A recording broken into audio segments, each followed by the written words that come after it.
All right, greetings.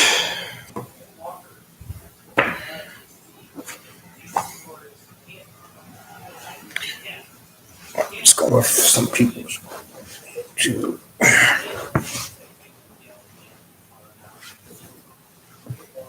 get myself situated here. All right. Just gonna wait for a few people to come in the room, then we're gonna go ahead and get started.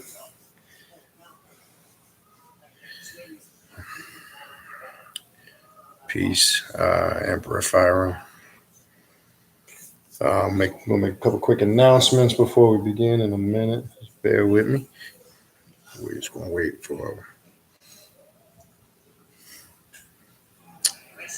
All right. Situated here. Nah, there we go. All right, peace and greetings to everybody in the room. Just waiting for. There's people here now, but we just wait for a few more people to load up. This way, I ain't got to repeat myself. I'm gonna make a couple quick announcements in regards to the.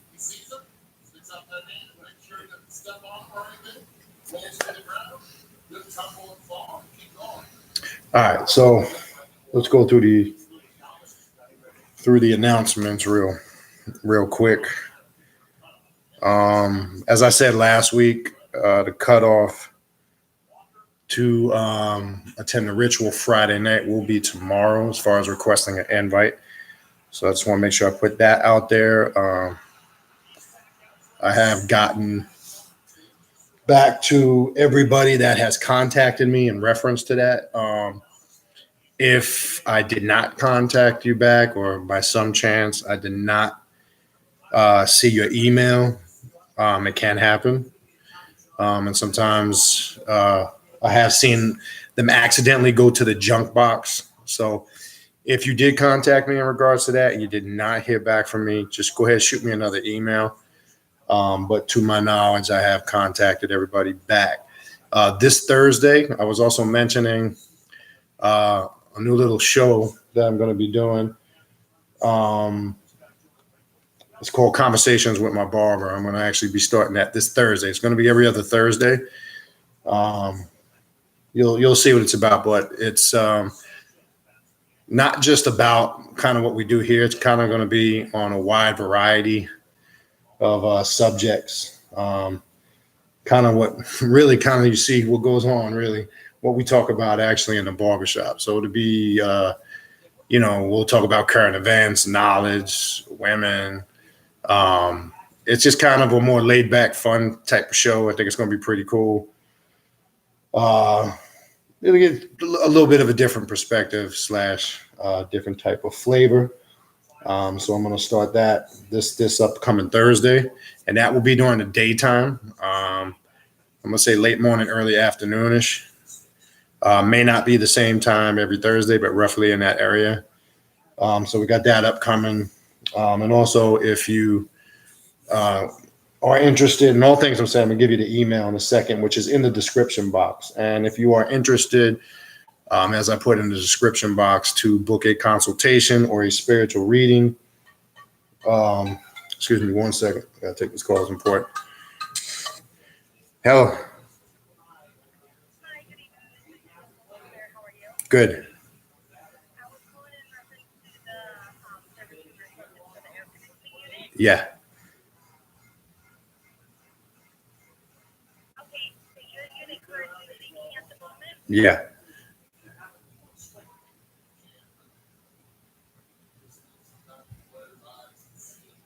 I've cut it off, though, just so you know.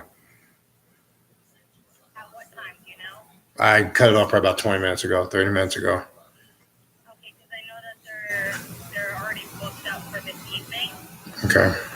But I was going to tell you to keep it on for about an hour or two and then turn it back on. And the unit should stop leaking until we get somebody out there tomorrow. What time is someone going to be available tomorrow for us? Well, what time would it be? That's the thing.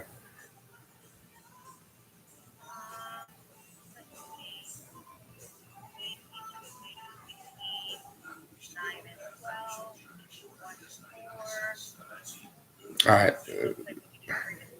No, it's got to be early. I don't want to do it. That's too late. But the earliest you got, I'll book that. But if I find somebody that can come tonight, I'll call you back. Not a problem. So I'll put it in between 9 and 12 tomorrow morning, okay? Mm-hmm. Thank you so much. All right. Excuse me 1 sec.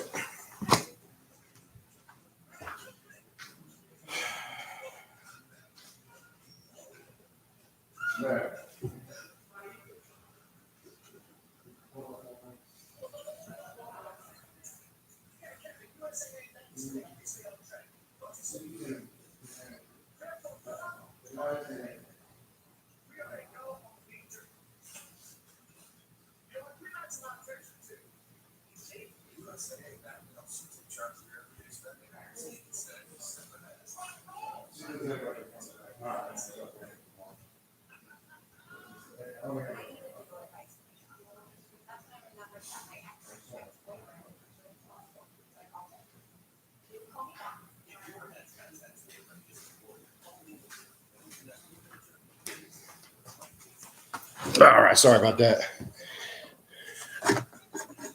Let's get this going. Sorry about that.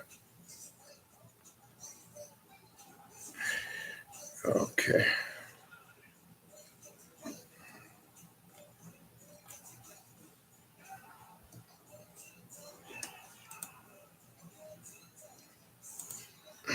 All right.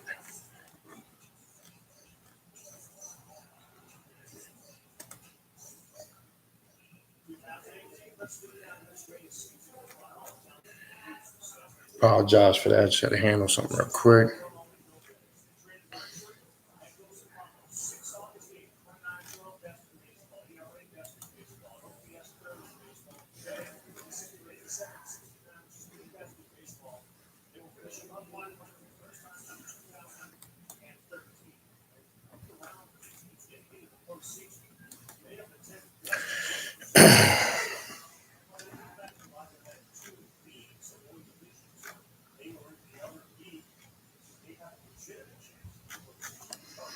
All right. So anyway, any of those announcements that I made, dealing with something here on the side. So you can email me at the email that's in the description box, khnum19@gmail.com.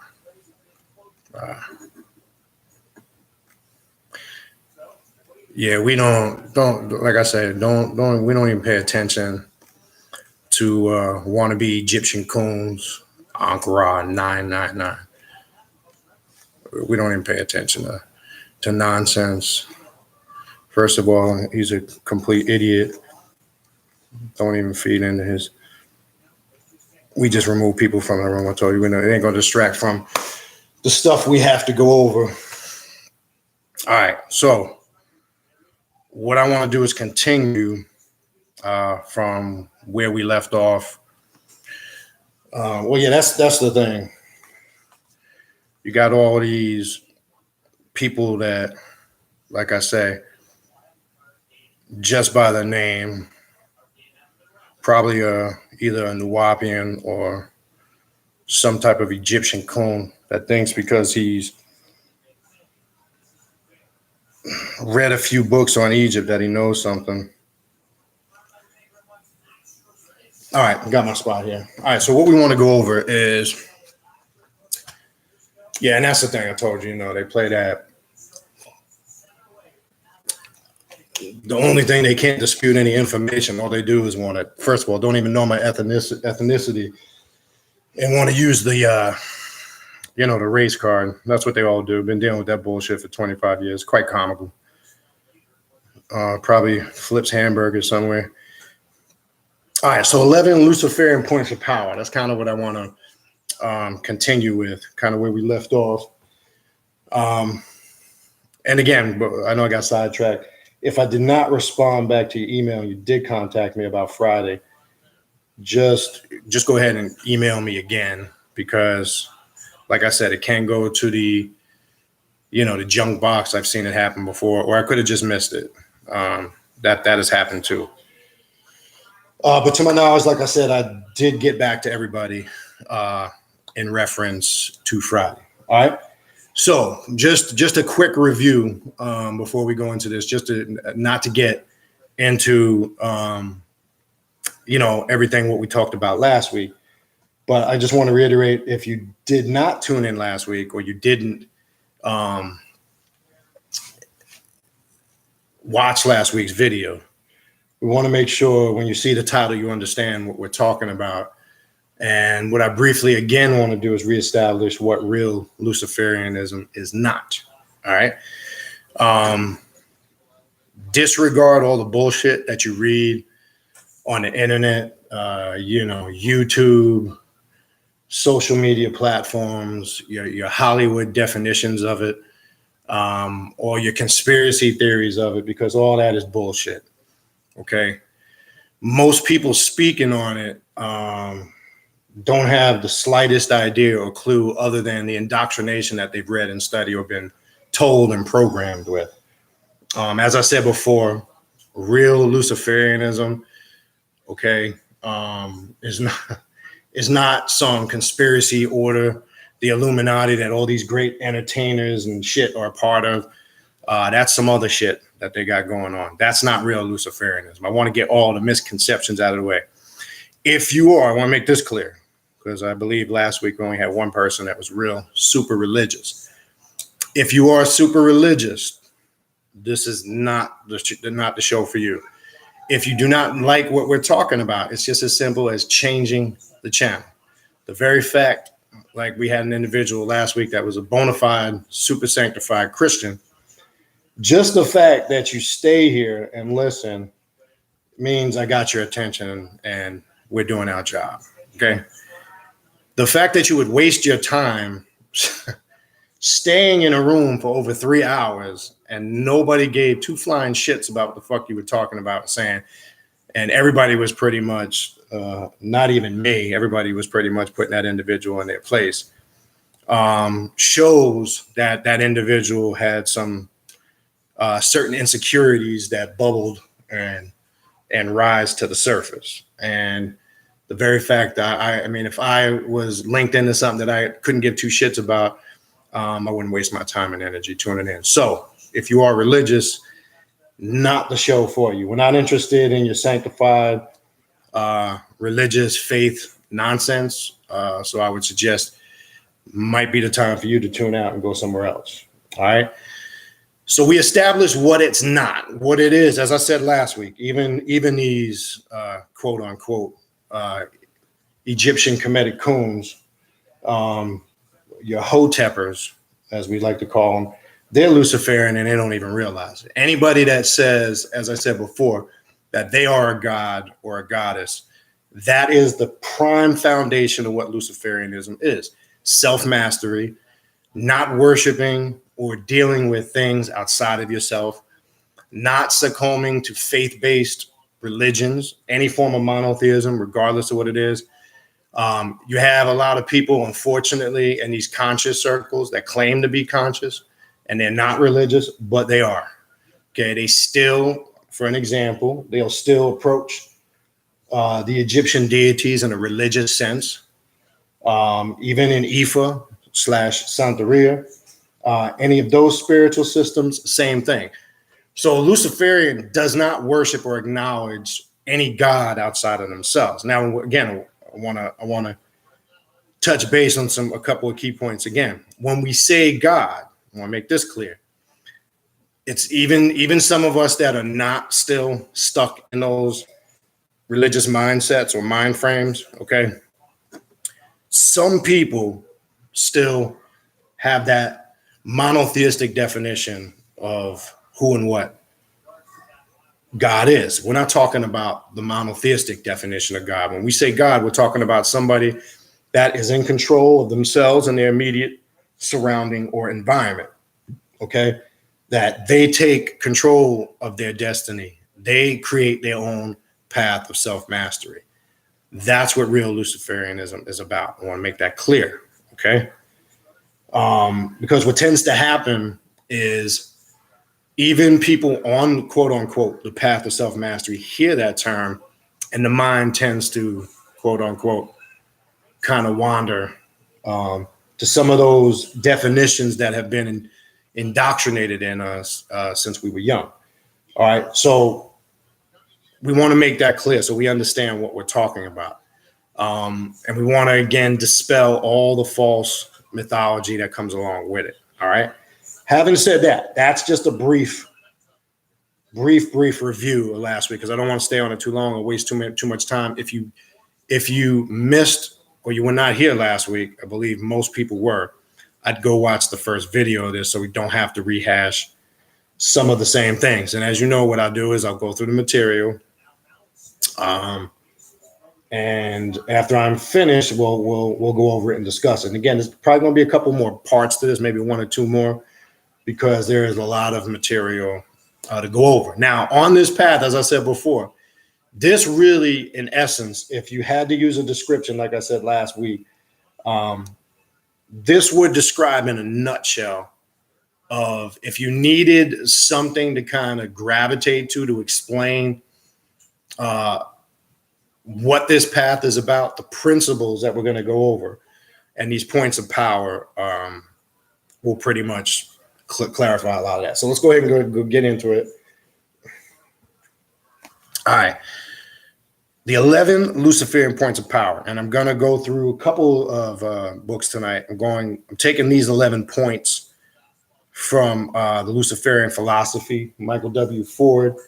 Another book you also might want to look into, The Enlightened Luciferian. This is by Simon Mark Alvarez. And this is a really good one here. This is Luciferianism, Alter Ego. And this book is by Richard K. Page. So I'm kind of going to be jumping around through a couple of different things. All right, Luciferianism is an ideology of the individual who seeks self-excellence while indulging in the pleasures of this world with moderation. We talked about last week control, right? Having, control over your indulgence. Remember, with discipline, not complete restraint and not complete reckless abandonment. All right, we want to make that clear.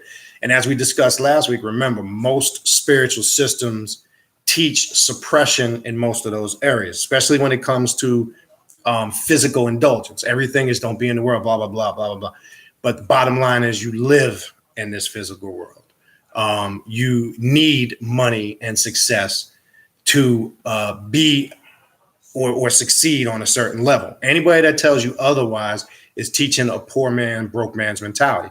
And the problem is with a lot of these spiritual groups, especially your Hotepers and all your other spiritual, most of them are piss broke.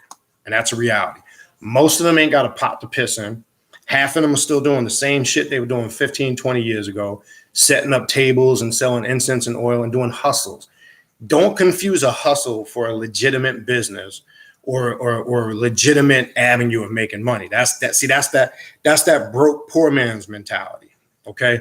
So when we talk about indulgence, dealing with real Luciferianism, you should be a reflection of the information that you teach and advocate.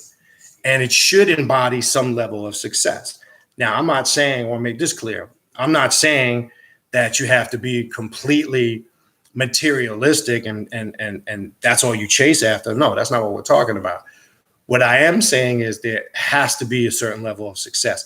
And the problem is with a lot of these quote unquote spiritual doctrines and dogmas, kind of being unsuccessful and poor is kind of the norm. It's as if it's some type of spiritual sacrifice and there's some justification because there's some reward later down the road. This path is completely the opposite to that. So when it talks about indulgence and pleasures with moderation, okay, let's continue. Literally, a balanced philosophy of being aware that you are the one responsible for your present and future.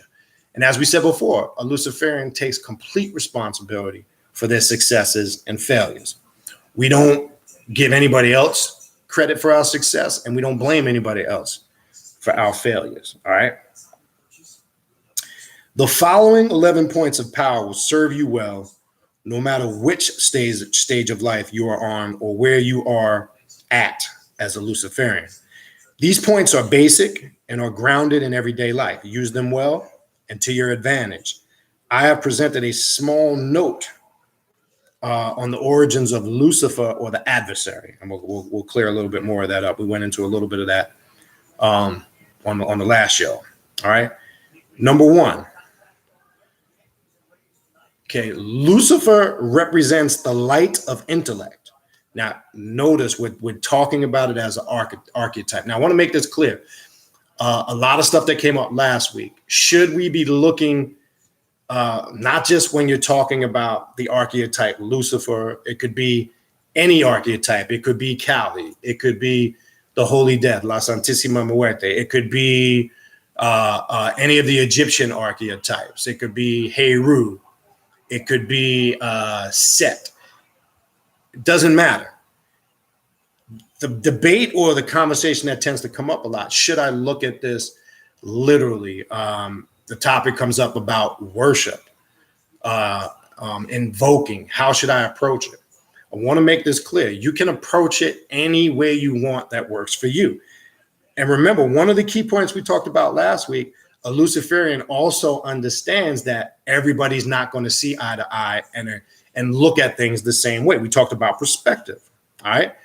So it's a waste of time to say, I approach, or when I work with, let's say, because we're talking about luciferianism and Lucifer, I approach it and work like this. Is that right or wrong? If it works for you, it's right. But the next person, like I can only speak for myself.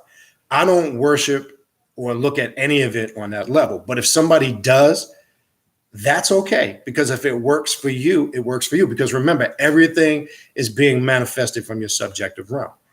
So whatever you create in that subjective realm and you bring it into existence on the objective, it becomes your reality.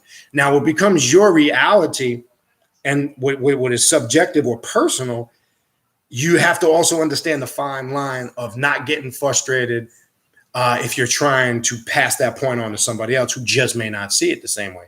That's okay. It doesn't even matter. The point is, if it works for you, it works for you. So it's not a matter, we shouldn't really be, the dialogue shouldn't be focusing on the right or the wrong way to do it. That's not even really the issue. What we should be focusing on, are you laying out a productive path for yourself? That's the key. Are you doing, when I say path, a path to self-mastery? Because a Luciferian also understands that the same methodology, the same system, the same format, that's not going to work for everybody either. And the unique thing about it is we can gather like this in a group setting or even in person and understand that and still be able to dialogue and build. So I want to make that clear. I don't want to really be focusing on should I or should I not, because everybody knows when I get the should I not question, my first response is, are you getting results? And that's the first thing you're going to get out of me. And if the answer is yes, then that's what you should be doing. Now, it's different if you're struggling in areas and maybe you're doing something consistently, whether it's ritualistically or whatever, and you're not getting the results, then that's different. You might want to reevaluate. Maybe there's something you're doing wrong, or maybe it's time to change things up because it's just not, working. It's just you're not getting the results. That's the key. That's the telltale sign if you need to change something up, or if something is wrong, or maybe you need to be doing something else. It may or may not so much tie into, is it right or wrong? Maybe it's not the right energy. Maybe you're not using the right methodology that's needed to open and connect with a certain part of your psyche to get those results. All right. So I want to make that clear. That's key in moving forward. I'm just letting this thing reload. Okay. All right. So we left off being accountable for all of our actions. Okay. Good and negative, and must be aware of the sobering fact there is no governing deity or invisible authority which has the responsibility over us. So there is no monotheistic God up in some place called heaven that is keeping a record of what you do that's good and bad. As we said last week, those are systems of religion Religion is based on controlling your emotions, and the emotion that they use to control you is fear, because there's the right and wrong, the good and bad, the God and devil concept, right? From a religious monotheistic perspective. There's this invisible authority that you can't see, but you have to have faith is there, right? That's important. You must have faith that's there. And if you do good, there's this great pie in the sky waiting for you. That is slave master mentality doctrine. That's what provides the poor man, like poor man's mentality, poor woman's mentality, because you start to accept your condition in the physical world. Okay. You start to accept whether it's success or failure. I'm talking more so from a failure point of view. You start to say in your mind, if you're religious, well, I'm struggling now on all levels, financially, mentally, emotionally, spiritually, but I know there's some great reward waiting afterwards. That's what religion is based on. So we don't believe in any invisible authority. That's why I don't look at any of this from an external aspect. Now, again, if you create rituals, I want to make this clear. Understand the difference. And again, this don't just apply to dealing with the concept of Lucifer. This could apply to any archetype of deity. If you create a scenario where you form an image of that deity and you manifest that image, you're still, remember, it still has its origin or point of origin in the subjective or the mind. That's fine if it works for you.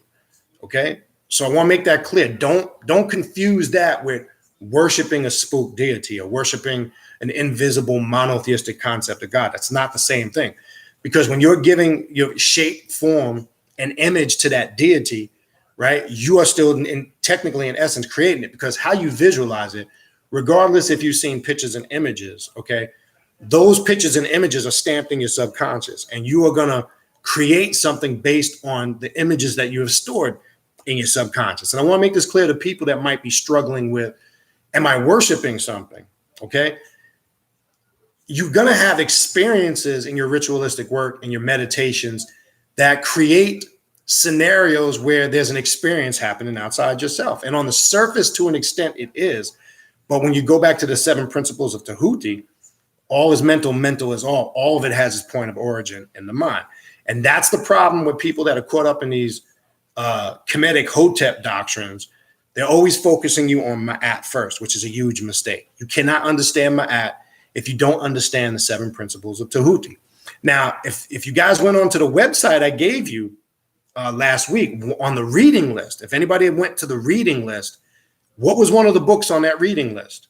The 7 principles of Tahuti. I don't know if anybody went on there and saw that. Now, I didn't even know that till I encountered that website. And I always suggest to people, when people say, where is a good place to start? That's one of the first books that I suggest. And that Luciferian Order website that I gave last week, and I hope everybody at least went and checked it out, which points you in the right directions and gives you good suggestions and ideas, and has a self-initiation that you can actually adjust. There's also a reading list on there that you might want to look into and check out. And that book is on there. So the key, again, the thing is they'll point you again in a lot of those Hotep doctrines. Everything is ma'at. You must have balance. We don't say that word on this path. It's harmony, because when you're still, things are stagnated. You're in a state of stasis, and you never want to be in that state of stasis or stagnation. So I would refer to that. But so I don't get sidetracked, I want people to make sure they're not confusing that external worship thing with when they're creating an image. Because if you need to create that image and you have to have some form of focal point, that's fine. I just want to make that clear, because it seems like some people might struggle with that just a little bit. All right. Luciferians use a combination of our insight, knowledge, and thought before action to establish and maintain our self-determined path in life. Responsibility begins and ends with the individual alone. All right. So again, you are responsible. At step 1, you're going to hear that a lot in many different ways, many different methodologies. You're going to hear that. So get that locked in your mind. The light of intellect. Remember, when we say the Illuminati, right? We went over last week. Remember, intellect. Right? When we're saying Lucifer, we're saying light bearer. When we're saying Illuminati or the illuminated ones, the illumination or the light that a Luciferian is seeking is the intellect, right? Not artificial light. It's not talking about the literal light. It's talking about intellect. A Luciferian is constantly seeking intellect to illuminate them, okay?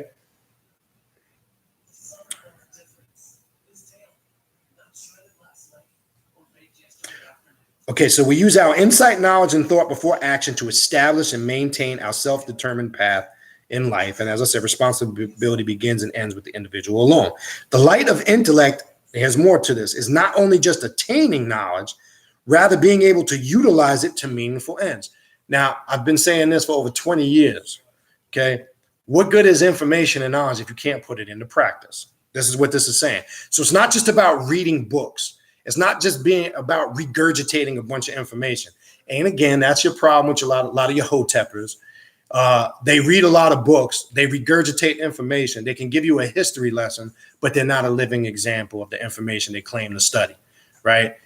And that living example doesn't reflect in their everyday life. That living example doesn't reflect in their level of success. All right. So if you're reading all of this stuff on ancient Egypt, if you're reading all of this stuff on Ifa, if you're reading all of this stuff on Buddhism, whatever it might be, if you can't put it into practice on a regular, everyday basis and gain and grow and get results from it, I'm not talking about just the mundane results that you're smarter. We're not talking about that. It should reflect in all areas of your life. That's the difference. So I want to make that clear. I want to draw that point home. So it's not just about attaining the intellect or the knowledge. It's about being able to apply it and put it into practice so it can transform and change your life on a regular basis. That is critical and key. That's how you know you're on the right path. Just because you've been part of some religion, philosophy, dogma, or some Mickey Mouse club, as I like to call it, or some cult that you've been part of for 15, 20 years doesn't make it right. Some people think because they've been studying something for X amount of years, that doesn't make it right either.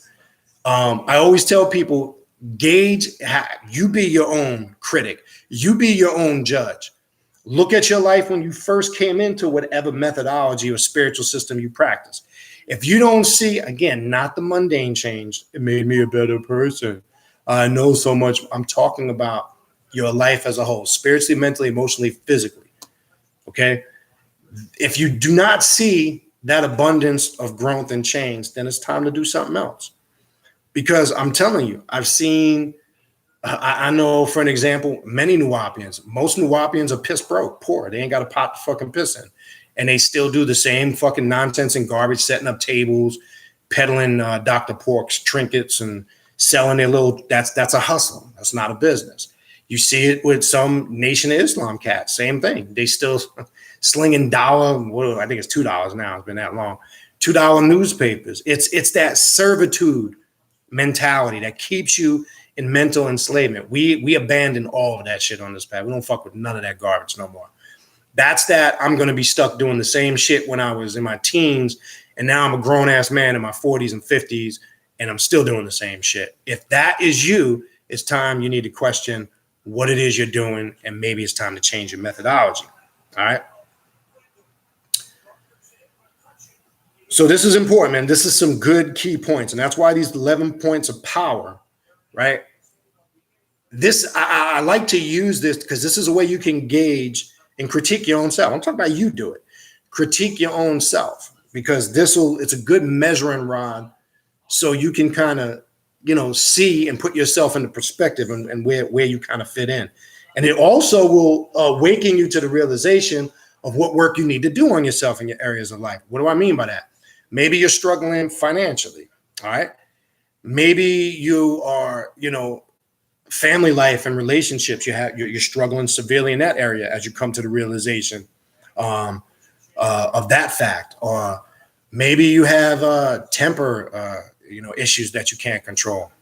Any of these things are key points, and they will assist you in recognizing those things about yourself when you have to do areas of work. And that's what this path is about. It's about doing the work to correct the things about yourself to make you the better person, right?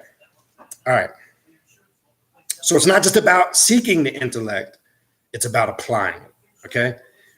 And being able to utilize it to a meaningful end. If you learn something something, apply it towards something which brings insight and personal power towards your short and long-term goals. Now, I've always suggested to people, what's a good way to progress on this path? One thing I see people set long-term goals, and it's not a reality. Let me give you an example. I'm not saying you shouldn't have long-term goals, right? But what happens is when you set long-term goals and they're too far out, it tends to decrease your level of motivation and success. And let me explain. If you set a bunch of short-term goals that you know you can obtain short-term, it builds confidence, motivation, and you start to, you kind of get in this rhythm and you get in sync. It's like an athlete, that's shooting threes. When they're hot, they're hot. It's the same way. So set short-term goals, a bunch of them. And once you meet them, set another short-term goal. You'll see those little short-term goals will eventually lead to the long-term goals that you have. Where I see people fail again is they set these long-term goals that are too far out. And one thing we also deal with in dealing with what a Luciferian, the false concept of time, we focus on the now. Do you understand that? The only thing that is important technically is right now. The past, as we said, it still exists. It's expanding and evolving out there because we know time just expands and contract. And the future isn't guaranteed. And the present is a gift. There's phonetics and etymology in those words. We sometimes take that for granted. What do I mean by that? All right. We sometimes, I don't want to say sometimes, I'm going to say a majority of us, we go to sleep at night and we think in our minds that tomorrow is guaranteed to come. And you don't really know that. I don't care how much you study what you think you know. You really 100% can't factually lock that in. So we deal with the now, okay? And when you're dealing with the now, the only thing that is important is what's going on right now, all right? So it's important. Short-term goals keep you sharp. They keep you consistent. They keep you on your toes. Because when you set a bunch of short-term goals, you don't get that time to be lazy and lackadaisical and get kind of complacent. But what happens is when you're just setting long-term goals that you may not presently be in the moment close to obtaining, you kind of get complacent. Try it. It's very simple. What do I mean by that? Say you're trying to save $2,000 for something, anything. That's something feasible, something you can obtain. Say you're trying to maybe do a project around the house or a project with your business or something. Set that short-term goal. Trust me when I tell you, as you tap into that energy and it builds up, you become more successful on all levels. All right. Again, this path is about being successful, not just reading books, regurgitating information. And as I said before, you got a lot of walking encyclopedias who want to give you a history lesson, and they ain't telling you shit that you can't find out on your own about history. Who wants to sit through that bullshit? All right.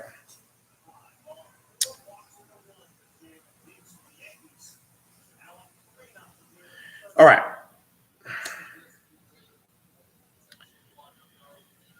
Wisdom is obtained from the experience and insight gained in applying knowledge to a result. Self-explanatory. We just went through all that. So again, if you ain't applying that knowledge and getting a result, then you haven't mastered that information you claim to study or you claim to know. Okay? I want to make that crystal clear. All right?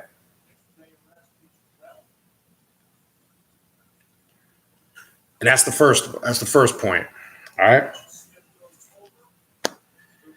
The symbol of the adversary is that of a self-liberator and a spiritual rebel who inspires a self-evolution. All right? That's the second point. Here's the breakdown. The modern perception of the adversary is composed of many of the pre-Christian and other monotheistic religions, gods and goddesses, right? So as I said earlier, get out of your mind those definitions that have their point of origin in religion, because that's not the perspective that I'm coming from at all. Okay. The adversary is the motivator and often has associations with both creative and destructive aspects in nature. The Christian symbol of their religion is the cross. a representation of self-sacrifice. The cross is also the symbol of the executed criminal in the ancient world. It is similar to one using the electric chair or guillotine as a symbol of religious belief. And as I said before, who would want to have a symbol of death hanging around their neck? But unfortunately, that's the symbol. The Christian yearns for a paradise and a peaceful world beyond this existence of hardship and struggle.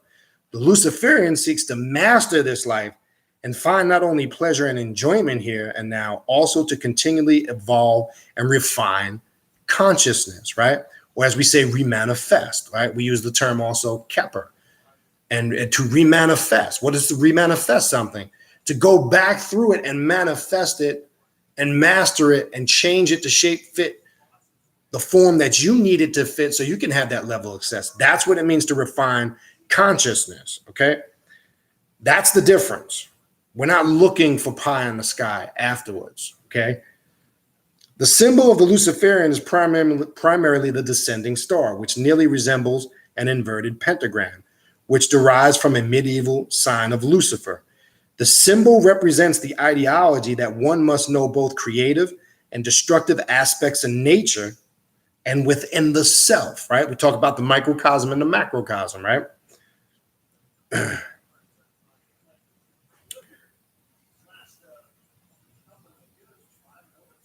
Okay, continually seeking and maintaining harmony or balance between both. The Luciferian does not believe in moral is tick, good versus evil. These terms are subjective and are varied in each culture. I've always told people, we're not talking about just common sense morals. Like, what do I mean by that? Common sense morals is be respectful to your elders, right? That's common sense, right? That's common sense morals. We're not talking about that. When you look at things spiritually, we're talking about maybe your viewpoints and your philosophy on what you think is right or wrong. Remember, that deals with a lot of perspective. That's why it's your own personal subjective of how you look at it, okay? When working rituals, when obtaining that or refining that consciousness or obtaining that intellect on this path, you have to put a lot of preconceived notions, things you were taught prior. You're going to find out on this path a lot of things that you have thought for many years were the right thing.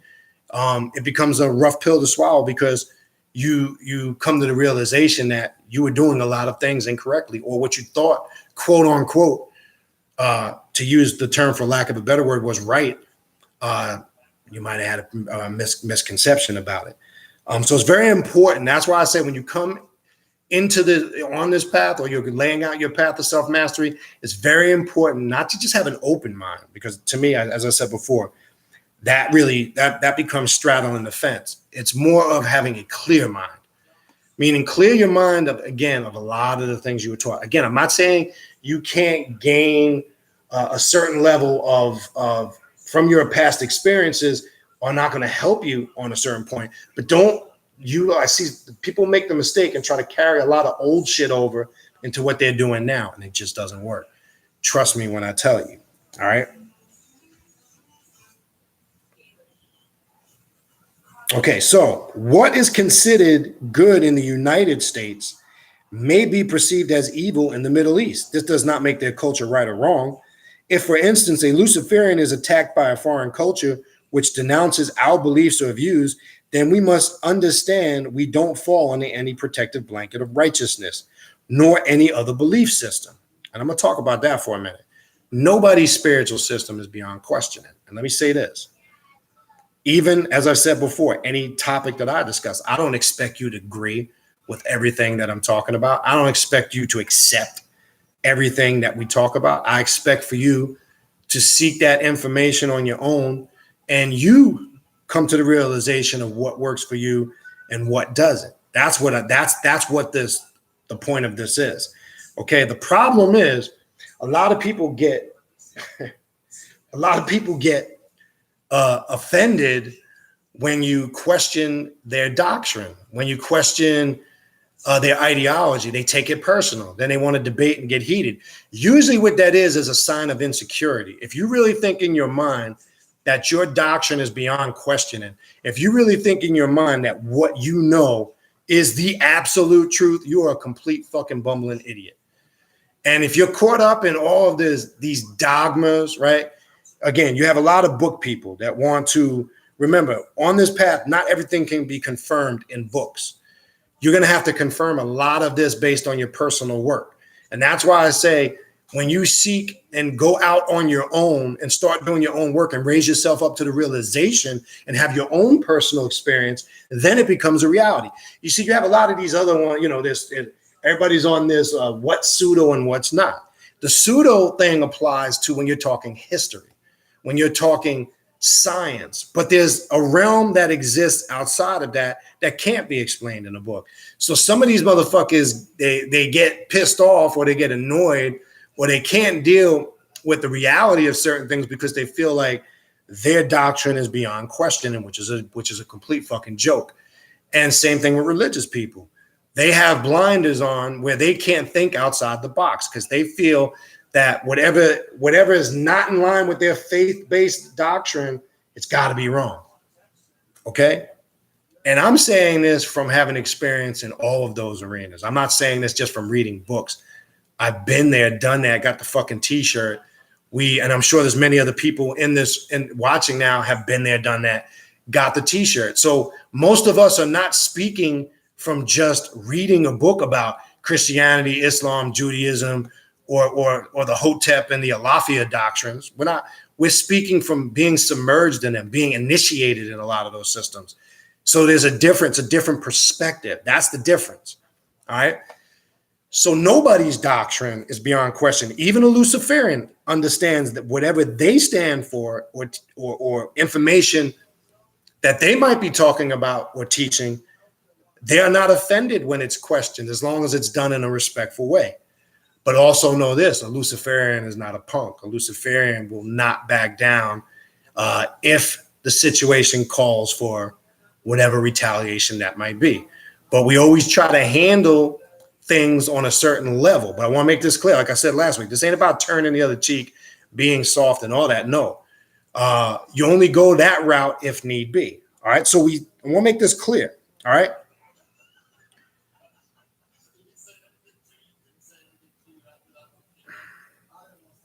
It is up to the Luciferian to recognize the instinct of survival and that the law of the Talon is truly the governing precept of this world. If a Luciferian is serving in the military, fighting in a foreign land during a war, there is no need to be in conflict of the cause. Your first priority is not only to survive, also to protect yourself and the man next to you. Luciferians recognize first and foremost, like all pre-Christian religions, that we must seek to further the preservation of our immediate culture and conquer our enemies.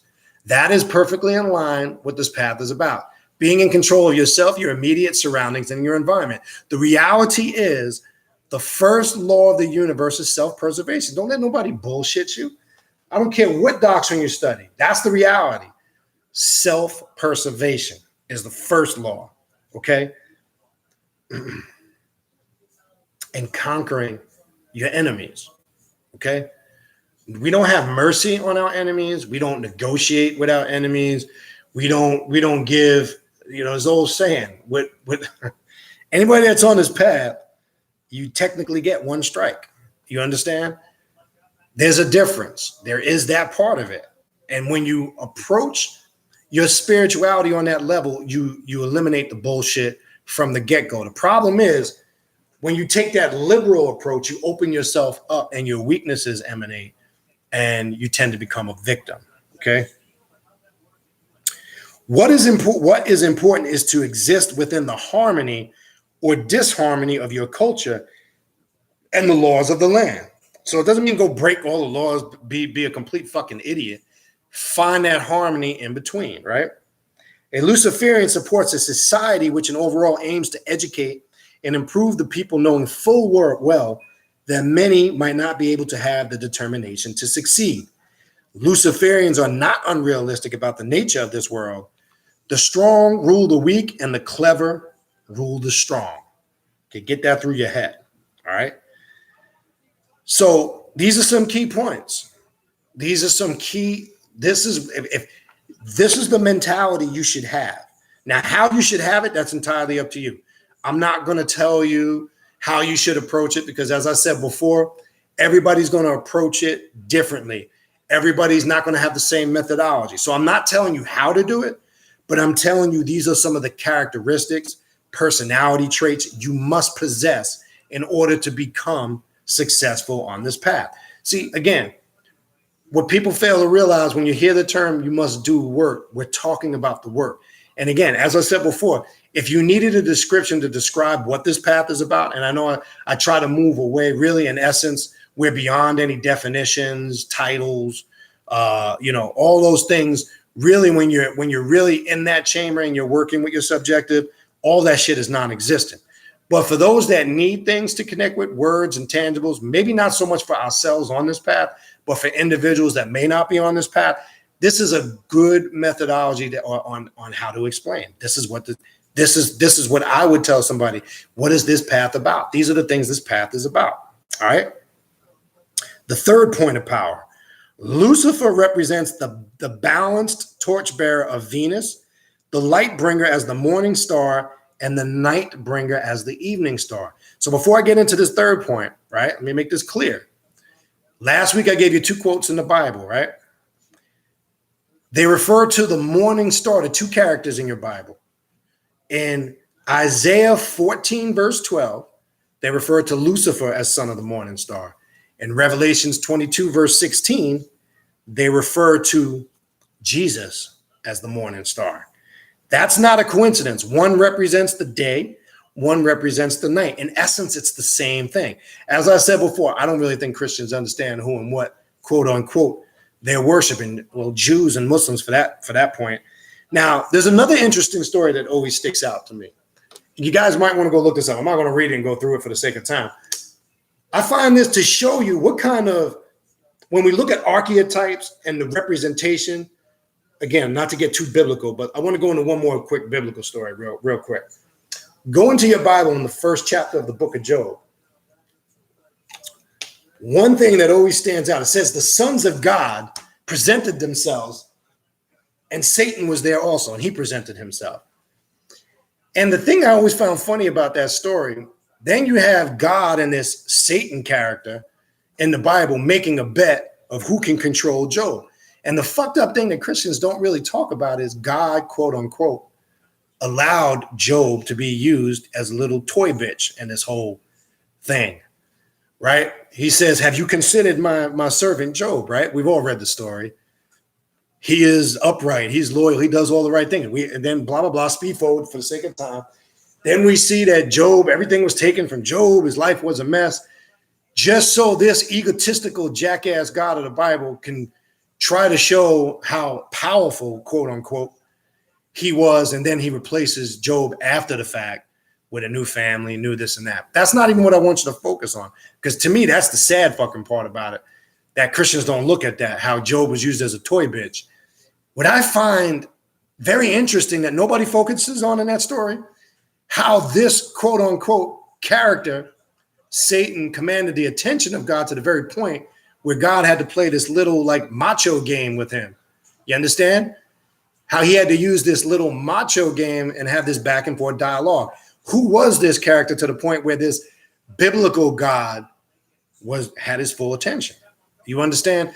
I'm trying to show you when you look more into the esoterical meaning of the story, forget the religious shit.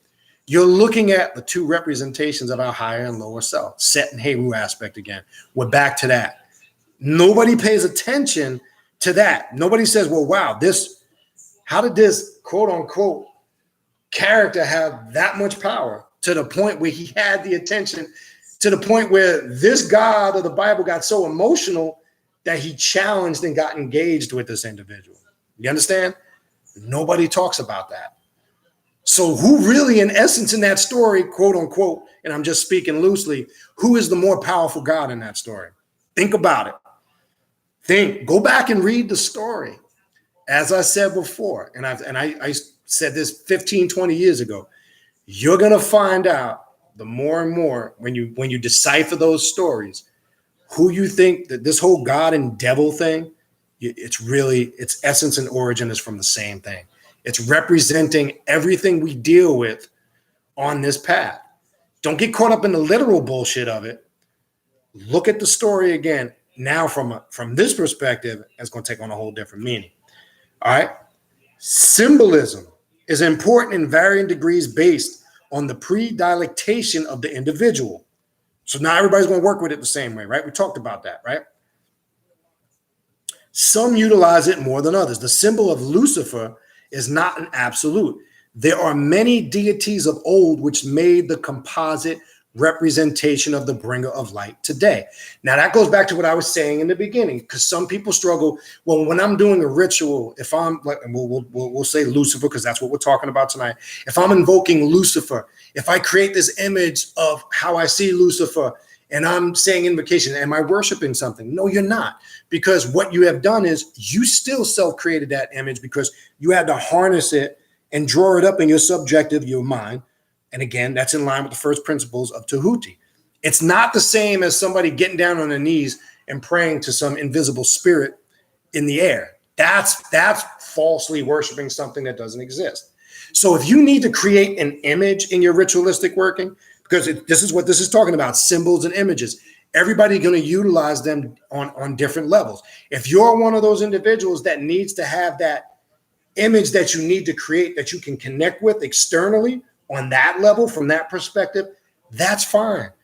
If it works for you, it works for you. If somebody else doesn't do it, that's fine too. As long as whatever you're doing, again, you're going to hear me say this a billion fucking times. If you're getting results, that's what you do. Because I can't go to you if somebody says to me, yeah, such and such, I do this and that in the ritual, and man, I've had great success with it. Now I might look at it and go from what I'm doing and go, man, I can't even phantom myself doing that.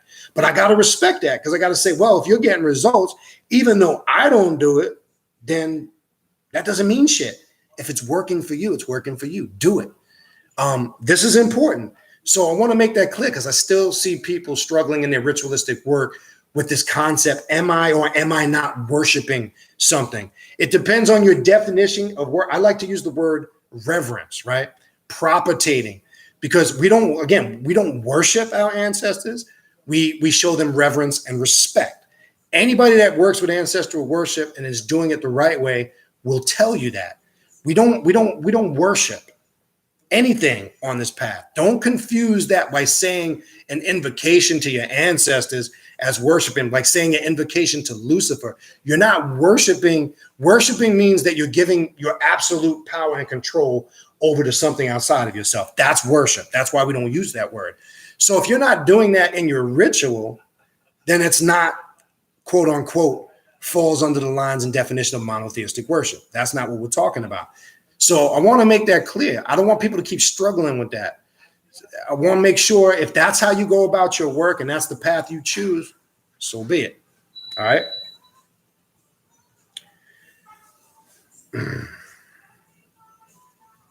All right. What is consistent is that Lucifer is the illuminating one, bringing knowledge of self and our destructive, creative traits and desires. In turn, we strive to attain the wisdom of how to guide and control with moderation those impulses. This is called balance. They use balance here. I like to use harmony. Not allowing the self to become slave to our emotions and allow a cycle of self-destruction to begin. Not allow ourselves to become slaves to our emotions. What do we say on this path? We are proactive, not reactive, right? You have all of these people, quote unquote, in these conscious circles. They're caught up in their emotions, whether it's about race, whether it's about current events, whether it's about politics. They spend their whole lives caught up and responding to emotional bullshit. And that same energy can be drawn and shifted to bettering themselves. See, we don't sit around as Luciferians and complain about all the shit that's going on. We actually become proactive and do things to change the situation. That's the difference. We don't sit around talking about how great we used to be back in the day, right? That's a bunch of, again, broke person mentality, okay? We say this is the situation. We identify what's right and wrong about it for us from our perspective, and what can we do to move forward to correct it, make it better, and improve it. That's the way a Luciferian thinks. That total different mindset, all right? This path takes time and dedication. Dedication, people. Yet the results are quite worth it during the course of life. So is it going to happen overnight? Absolutely not. Excuse me. The symbols of Lucifer represent both our possibility and origins as living beings. Luciferians recognize science and evolution as our origins, as evident in the biography left in the earth. What can be understood is that mythology is often mirrored in this fact. The story of the Enuma Elish, for example. Tiamat would represent the dark, watery chaos from which we live and crawl to land and evolved. Her 12 monsters of chaos. Now, if you study Babylonian magic, you would understand this story. Represented in, or Necronomicon, I would go into that too, which I'm probably going to do something on that down the road. Her 12 monsters of chaos represented in nature through the millions of years in evolution. Kingu, the creator of war and champion of Tiamat, mirrored in the primeval life forms prior to humans, and finally our emergence in the image of Marduk. The gods themselves are fixed in the symbols of nature and inherent in ourselves. Okay? What did it say? It didn't say outside of ourselves. It didn't say in the church, in the masjid, in the temple, in the Buddhist. It said in ourselves. That's what an archetype means and represents. So this is what it means when it says we're not trying to worship Kali. We're trying to become a Kali-like individual. We're not trying to worship Heru. We're trying to become a Heru-like individual. We're not trying to worship Lucifer. We are trying to become what Lucifer represents. Okay? This is a reality. That's how a Luciferian approaches this path. And it used the breakdown of the Tiamat story and the story in the Enuma Elish, right? That's just giving you an example. And if you study the Necronomicon or Babylonian magic, you would understand what that represents. But what it's trying to point out is people get caught up into the mythological aspect of things, and that's become so ingrained with the factual part of shit where this is where we have this confusion, this nonsense that goes on. All right.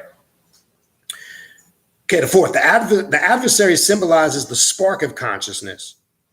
Okay, so what is one symbol of the spark of consciousness, or light, or intellect? That spark, right? The light shines in the darkness, and the darkness comprehendeth it not. Right? Another biblical quote, 1 John, first book, first chapter, first verse. Christians will tell you that that's Jesus. That's their interpretation, because again, they don't speak any of the languages that these scriptures were revealed in. So they'll give you their false interpretation of it. But that light that shines in the darkness, just like a Mason who's going through a Masonic lodge, they're seeking that light in the darkness. What's that light in the darkness that a Mason is seeking? Intellect, right? And they're reminded of that as they're blindfolded going through their rituals, right? And when they come into the artificial light, the first time on that end of the apprentice degree, and that blindfold is taken off, what tends to happen? They have to gather their, adjust their eyesight, because they were in the dark for so long. It takes a minute or two for them to adjust to the artificial light. The artificial light, which represents a lot of these religious doctrines, is the light that blinds.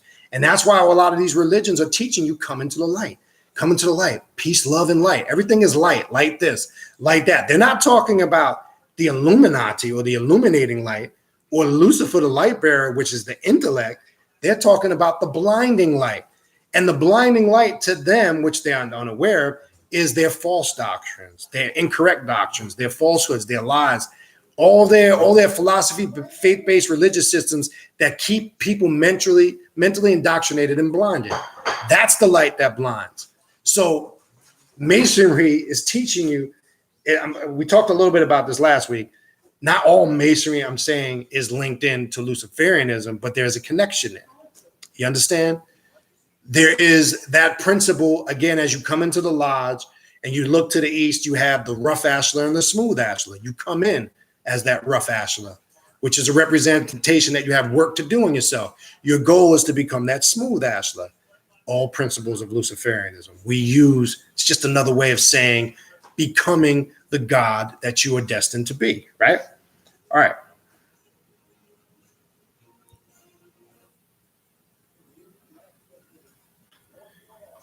Okay, so we went through that. Okay, don't fall into a trap of believing in fantasy and myth as literal truth. Such stories are intended to inspire our imaginations in understanding where we are from, and a glimpse of possibility towards the future. Once you are brave enough to do this, only then are you partially equipped to manage and guide your life accordingly. All right? The adversary symbolizes the spark of consciousness which questions everything. We question everything. We don't take anything for face value. And we pick and choose what we're going to utilize or not. That's how it works. We don't have to accept everything. If there's something that we choose not to accept because it doesn't fit in line with our personal path of self-mastery that we laid out, we just don't deal with it. All right? Okay. So the spark, we question everything, manifesting the individualistic path with accountability only to the self. That's the fourth point. Here's the breakdown. Humans are both carnal and spiritual beings, sometimes one more than the other. Our culture has attempted to only associate spirituality with Judeo-Christian concepts and deride that the carnal as being, we talked a little bit about this last week, the carnal as being unchristians. Luciferians seek to balance the carnal with the spiritual, benefiting the self now and in the future. Those who are only interested in the pleasures of the flesh now may lose sight of the future and the possibilities. Luciferians reject the concept of faith as it is defined as having belief in something without having reason to do so, right? We'll get into that in a minute. To have complete trust and confidence in something which is not able to be validated, i.e. God, Jesus, or Satan, is to surrender the perversion of blind faith, which weakens the individual beginning in the unconscious and slowly spreading throughout the mind. This is no way to live your one single life which you have here and now. Personal mythologies, a fantasy or symbolic story which inspires you, is not a literal truth which can be experienced by another individual, or suitable as long as you don't allow it to turn into some absolute concept of deity. That's what I was talking about earlier. Make sure you don't get caught up in trying to convince other people of your subjective experiences. Like, I have to use I gotta say it. I gotta get to the point. Your UFO space cadet alien people, right?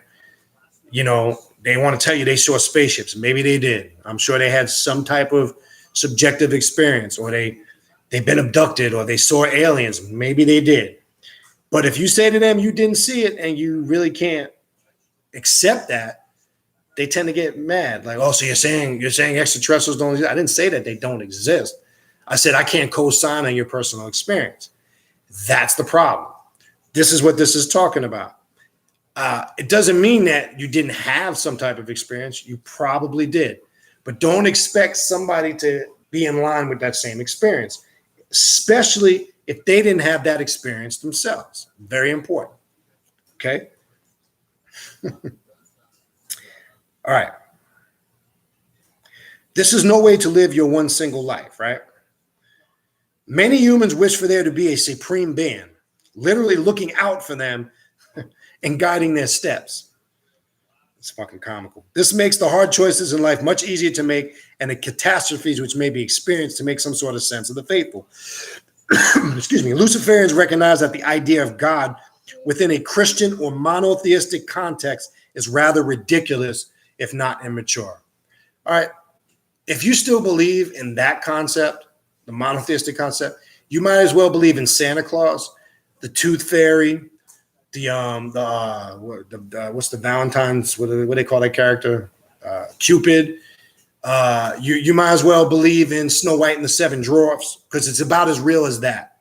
Okay. And as I said before, one of the greatest spells of wizardry that was ever concocted was religion. To the very fact, here we are in 2018, and we still got clowns arguing and fussing and fighting over it.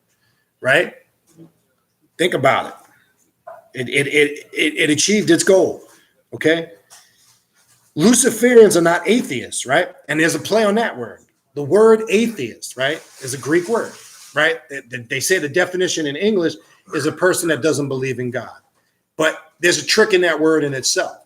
When you go into your Bible, right, in the New Testament in the Greek, the word you will see for God is theos, right? Which has root in the English word theory, right? Which also has a connection phonetically to this word, atheist, a person with a theory, right? There's a trick in that. Don't let them fucking fool you. So when you're saying an atheist, you have a theory, of who and what God is or God is not. Okay, that's a trick. So when they're saying in Greek, you see the word theos, they're also confessing they have no fucking clue what God is. They're giving you their theory on what God is. Now, when you take it to the English, what is a theory? A theory is something, it's an educated guess, basically. It can't be 100% proven.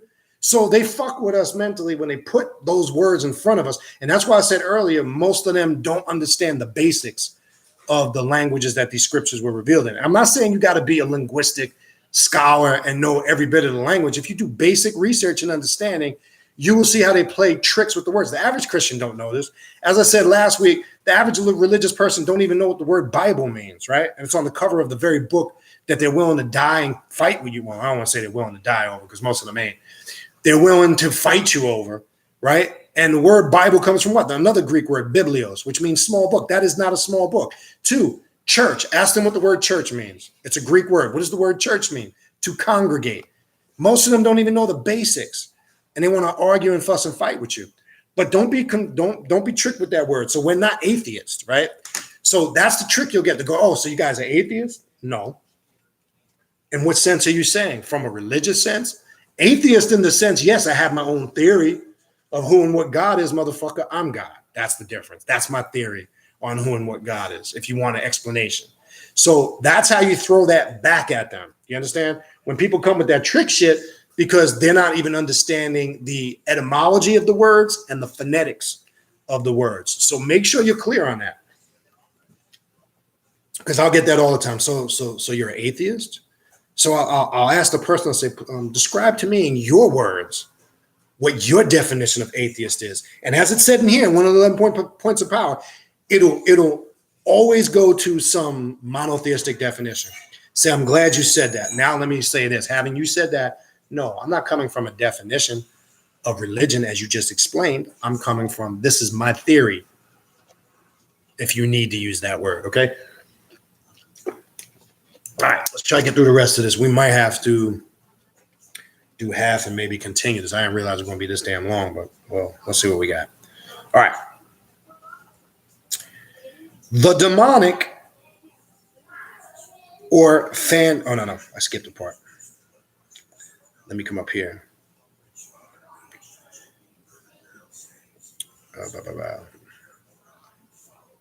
Okay, right here.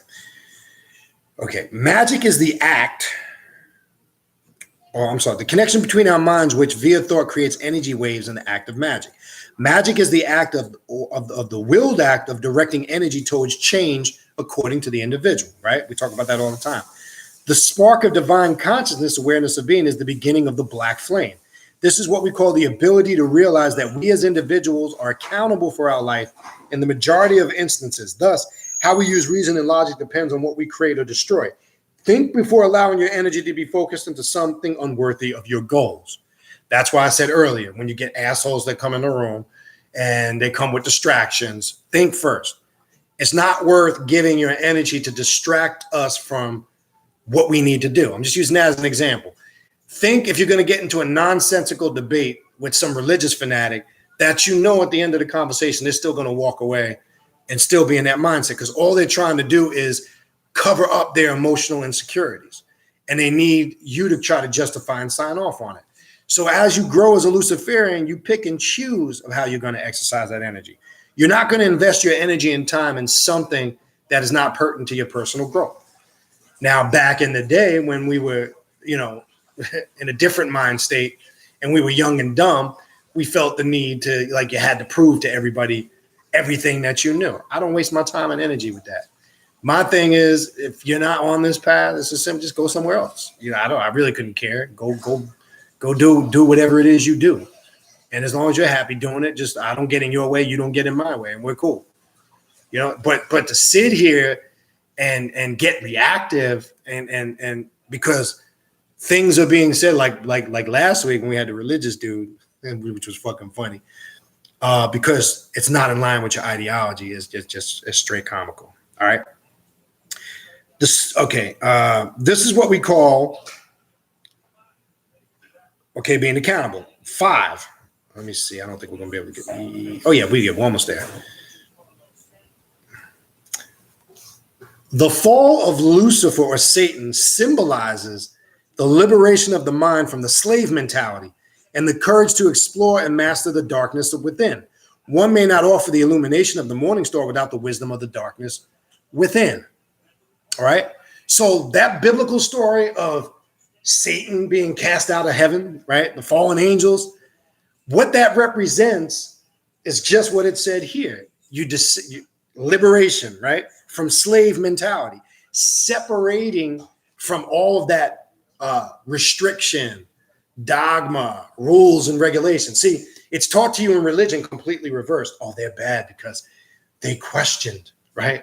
They didn't fall in line. So there was a war in heaven and God kicked them out. Well, here's a fucked up thing. We're grown ass adults. You mean to tell me, and I love asking the question this, you mean to tell me, wait, God didn't know all this stuff was going to happen and he allowed it to happen. And then if he did, what's the purpose? So you mean, let's just say, I'm speaking, I want to make this clear.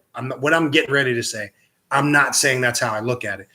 Put yourself, let's just say all of us are one person right now and we're talking to somebody that's religious. All right. I want to create that scenario. I simply say to them, so you're saying this God created this universe. We know there's universes, multiverses. I'm just saying, I'm speaking to them on their level. So you're saying that this guy created this universe and he didn't know that this whole rebellion was going to take place. He didn't know from that point to the Adam and Eve story to all this bullshit that went on.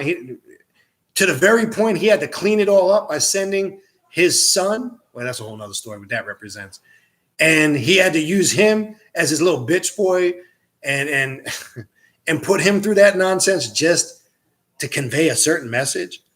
Now we have to question what is this really talking about? Okay. I say all that to back up now to where we're at, right? I'm just throwing some key points out there. All right. That's what the story really represents. We're taught that it's a bad thing.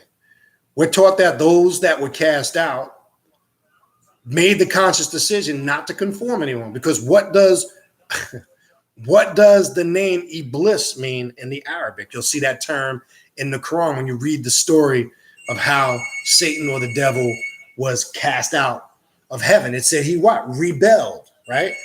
That's what Iblis means, the rebellious one. Now, people will hear that term as if it's such a terrible or a bad thing. And in essence, it's not. He rebelled against being a conformist because he started to realize, when we read the story, which we're speaking from, that perspective, he started to realize that this is all bullshit. You understand? And that's what we represent on this path. We do not conform to any ideology or doctrine. All right. So it represents to explore and master the darkness within. What is the darkness within? Right? The darkness within represents everything we talk about, that deep, dark abyss of the subconscious mind, exploring the inner depths of your mind, places you've never been before, places you've never even thought, experimenting with things you never even thought of, tapping into areas of your life that you never even possibly thought of doing maybe 10, 15, 20 years ago, right? It's, put it this way, it's like being in some shit for 15, 20 years that you got tired of after 5 to 6 years. And then you started going through the motions and then you just said, enough's enough. I can't do this shit no more.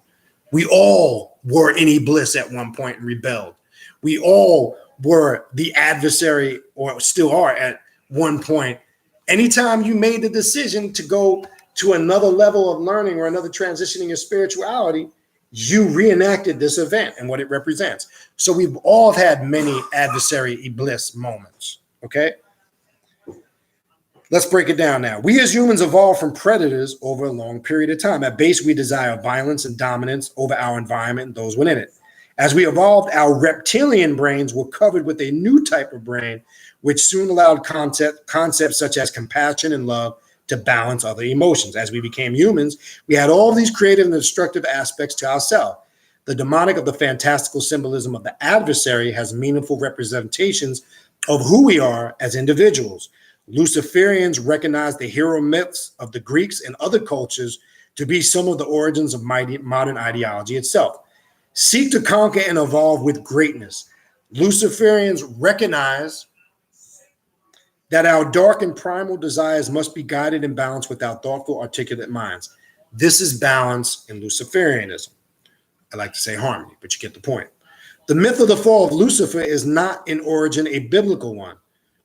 Much of our modern image of the fallen angels comes from John Milton's Paradise Lost. And I would recommend you go seek that book out because you'll see that story written in there. That's where a lot of these religious concepts come from, which most people aren't aware of, believe it or not. But I would seek out that book, John Milton's Paradise Lost. Not a particularly religious text, rather a very good story. While Milton's Satan is an inspiring character, the fall of the light bringer has origins in a much earlier period. All right. I'm going to go through the rest of these quick so I can get to some of your questions and your comments. Okay, number 6, the adversary represents the rebellion with purpose, wisdom, strength, and power. The Luciferian understands that questioning everything is important, essential and part of the ideology of the adversarial path. Luciferians can recognize the path to personal power is to use the culture and the laws of your land to your benefit and become a master within the society. A strong individual can become a leader by understanding how this world works and how people are swayed to the will of the Luciferian. Do not rebel against something unless you know what you are working towards. I want to make that clear. Always create a change from within as the first priority. All right.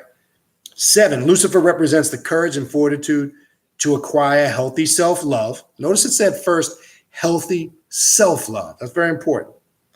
Leading to the responsibility of honoring your temple of mind, body, and spirit. Here's the breakdown. Becoming your own God is to recognize that you are the most important thing within your life first and foremost.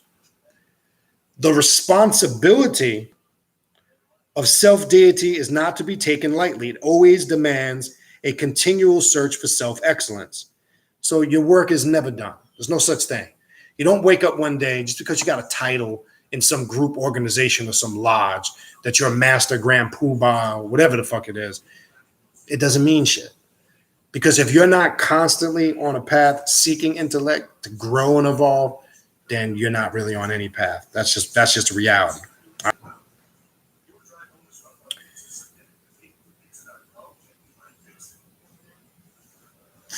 The Luciferian respects his or her own mind and body, thus seeking balance between indulgence and abstinence. Know when, right?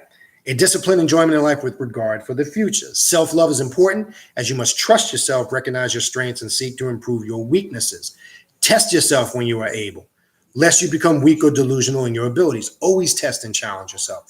That's what keeps you sharp and strong. Always go into areas that are new, that you've never explored. That's what's going to keep you sharp.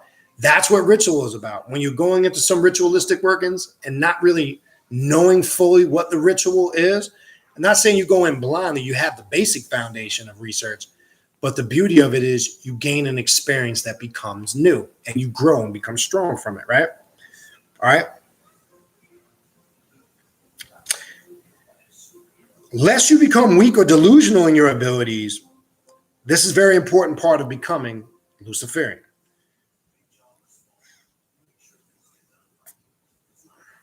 Do not harm your body or mind with chemicals or emotions, which can bring decay and weakness. So we don't put anything into our bodies or minds that can cause decay, weakness, sickness. Now, again, I know the big thing in the last couple of years, everybody's on this DTM thing, and I don't knock and judge.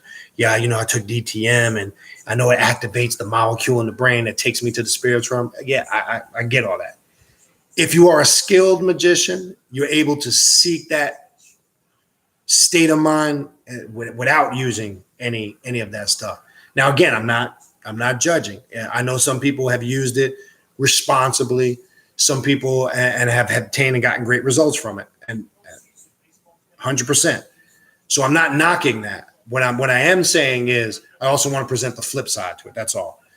Because some people, I'm not talking about the ones when I say people who have done it and used it responsibly, they understand the both sides because they've experienced both. I'm talking about the individuals who don't understand the both sides. I just want to make that clear. All right. Don't let others insult you, nor put you down. Most importantly, never invest belief in what they seek to project upon you. This not only includes insults, right? And that's why I don't waste my time with nonsense people. We just remove them from the room because most of them are tough standing behind a keyboard, right? They don't even identify themselves. They go by some screen name, I literally in the past have offered to meet with people face to face, but most of them are punk bitches. So I don't even waste my time. It's easy to be a computer gangster, as I like to say, a Facebook gangster. And that's why I don't even fucking got off of Facebook with the, I used to have a spiritual page a couple of years. I took that shit down because it attracts all whackheads. My thing is it's easy to sit behind a computer where you can't be seen and talk shit. But 9 out of 10 times, it's a different reality face to face. So I don't do my talking on that level. I like to talk to individuals as adults, male or female, face to face, because most of them don't even project that bullshit when you're with them face to face. So this is what this is saying. Okay. But also praise as well, meaning don't let even praises go to your head. Don't let your ego get the best of you because somebody gives you a compliment or praise you, just thank you, and that's it. You move on. You know what I mean? The ego has its good and its bad points. We've been through all that. I'm not going to get into all that now, but sometimes we can become victims and delusional to our own personal ego. So it's also not just saying in reference to insults and being put down, etc. It's also saying don't let it go to your head on the flip side with compliments and things of that nature, right? Healthy self-esteem and building of the ego is essential, but never plant the seeds of weakness by allowing overpraise and flattery to become out of balance. Good point. Okay. It is better to demonstrate by your abilities rather than rest upon your laurels. Remember, show and prove, right? That's what this path is about. Show and prove. Okay. You can't just say I'm an adept of the black arts and you can't prove it. That's like fucking comical to me. And you can't just say you're this and that and give yourself some title because you read some book. That's even more comical to me. But unfortunately, we have that shit. All right. 8, to become your own God, you must have the wisdom and strength to govern and guide your life as if your mind is to survive beyond the mortal body. The breakdown. Some Luciferians practice the ancient art of magic. This is very important because it shows you the diversity of the different methods and methodologies you can use in approaching this path.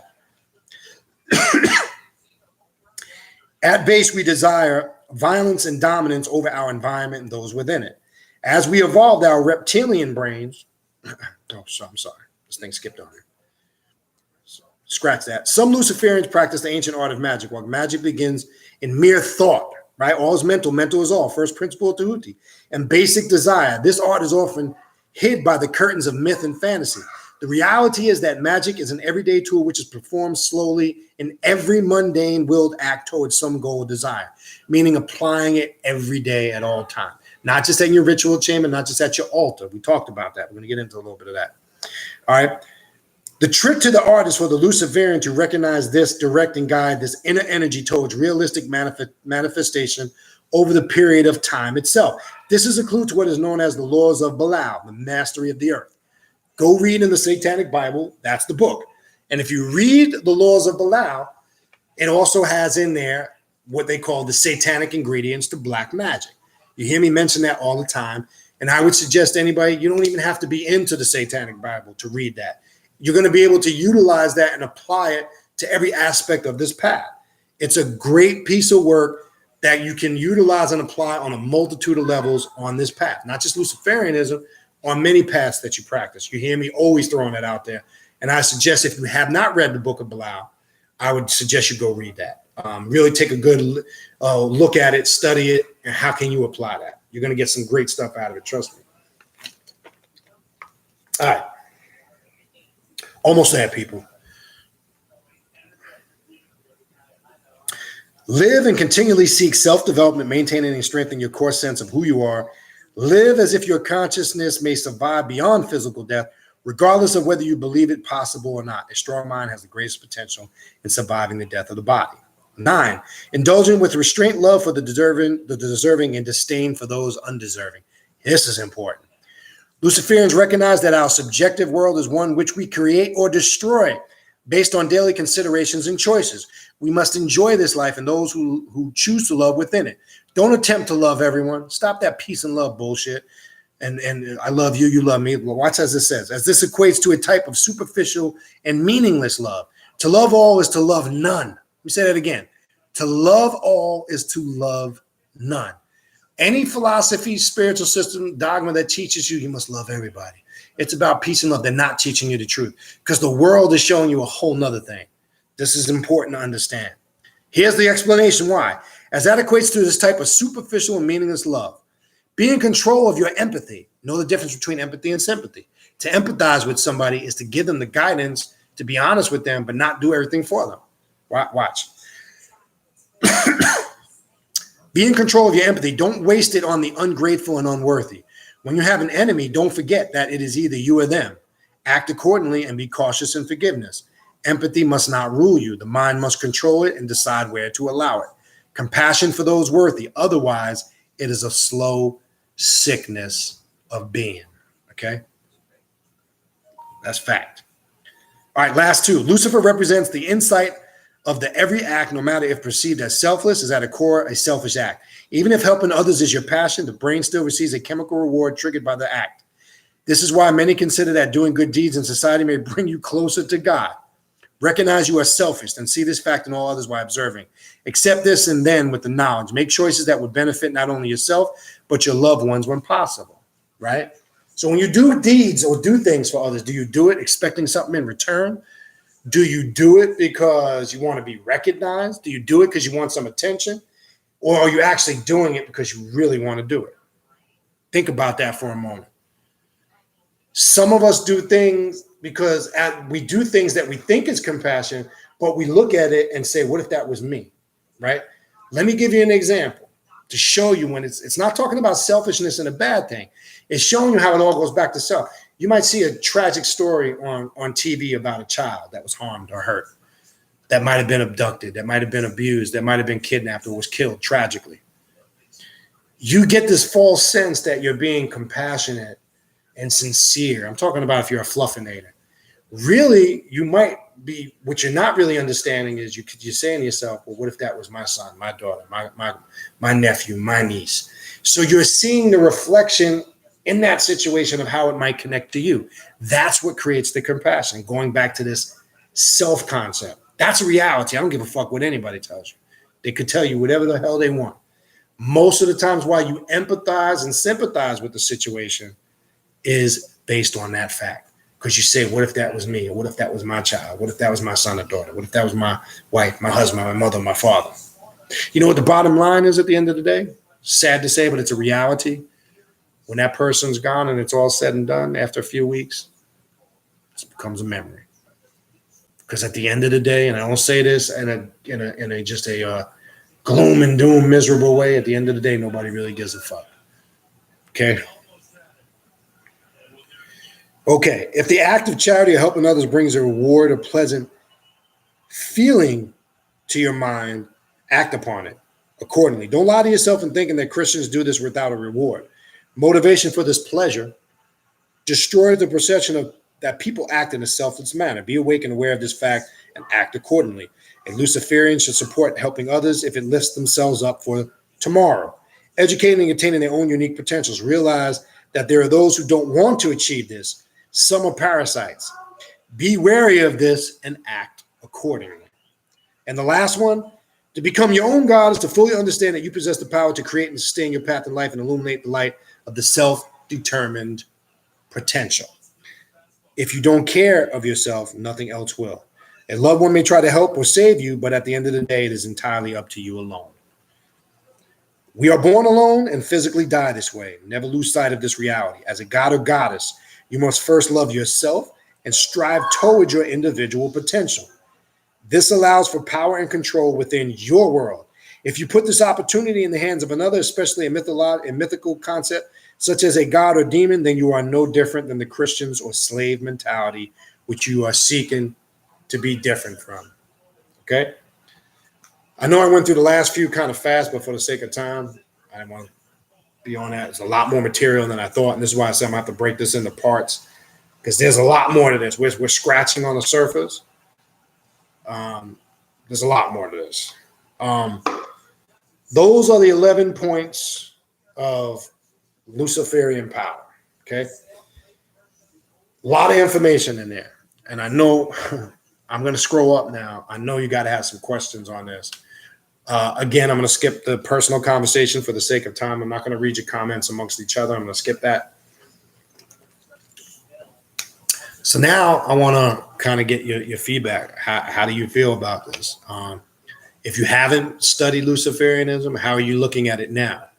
I'd also would like to know if anybody went to the site that I gave out last week and checked it out, and have they thought about or have they started on the path of doing any work as a Luciferian? And again, as I said, the initiation on there, remember, it's not, you don't have to join anything. You're not signing up for anything. It's all self-initiation stuff, self-work. It is a group or a community of people you can interact with if you so choose, but not mandatory. But I think it's a good resource for somebody that's on this path of self-mastery that maybe on their to-do list is to maybe indulge in some Luciferian practices. The only thing when you do the self-initiation, it's always open to changes in interpretation. The only thing that you should stick with are the basic requirements that are utilized in the ritual. You can change really any of it from that point. I would be interested. I've done that. I've done the work on it. I've gotten good results from it. I wanted to put that website out there for people, and I'm curious if anybody is planning to start on that path or has, and it'd be nice to get their feedback. All right. So let me go up. I'll try my best for time's sake to get to most of the questions. All right. So peace and greetings to everybody. If I didn't by name, I know. Just quick reminder, since we still have most people here. Remember, Wednesday is the cutoff, which is tomorrow. If you still want to request an invite to come to Friday night's ritual, okay, you can email me at khnum19@gmail.com. It's in the description box of all the videos. Just want to, as a reminder, I have gotten back to those that have contacted me about it. If by chance I missed you or did not get back to you, and it can happen, just shoot me another email. All right. All right. So peace and greetings to everybody. I'm gonna skip all that. All right. What else we got?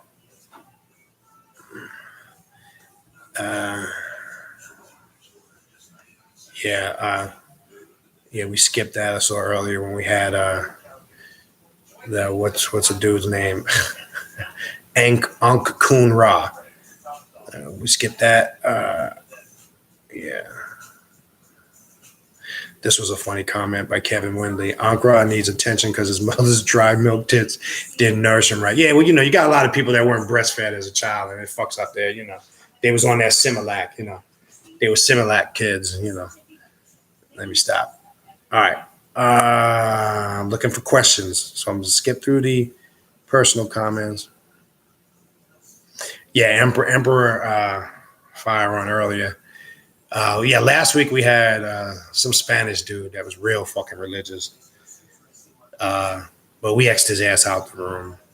And again, I made it clear last week. I made it clear in the beginning of this video. Some of this information, if you're religious, is going to offend you. You were warned. If you are sanctified, holy, and saved, I'm going to be honest with you. This ain't the room for you. So maybe you are, and you're here to honestly learn and be open. That's different.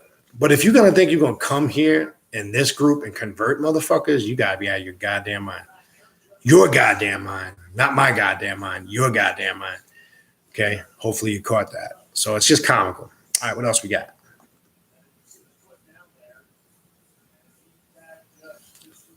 Why does Oni got to show off and tell us what she ate? Just finished turkey, Salisbury steak. My mother used to give that shit to us all the time as kids. I ain't eat that shit. I can't even remember the last time I had that. That's some New York shit right there. What else we got? Dana Bidlake. I just follow the morning star, and the light within it is beautiful. Okay. To me, every man is a god, and every woman is a goddess in the awakening. In essence, true indeed. Oh, brother Anarchy Zed, what's going on? I haven't seen you in a minute, brother. Good to see you here, if you're still here.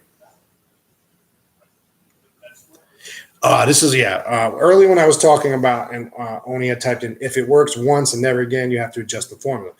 Right, but when we were talking about if you're doing things early, and this is very important. This is how you gauge if you're growing or you're getting results. Like I say, we have to stop focusing on is what I'm doing right or wrong, or should I not be doing this. That's all. Get that way of thinking out of your mind. It's non-existent. What you need to be focusing on is it working and I'm getting results. And if you're getting results, stay with it. But there's also that flip side. If you've been doing something for a long period of time and nothing's happening, like Oni had typed in, it might be time to adjust the formula, try a different methodology, change it up. That's how you gauge your progress on this path. Not like, should I not be? Because when you're doing that, you're still looking for something external to validate and justify what you are or are not doing. And we don't do that on this path. Okay. What else we got? Ooh, excuse me.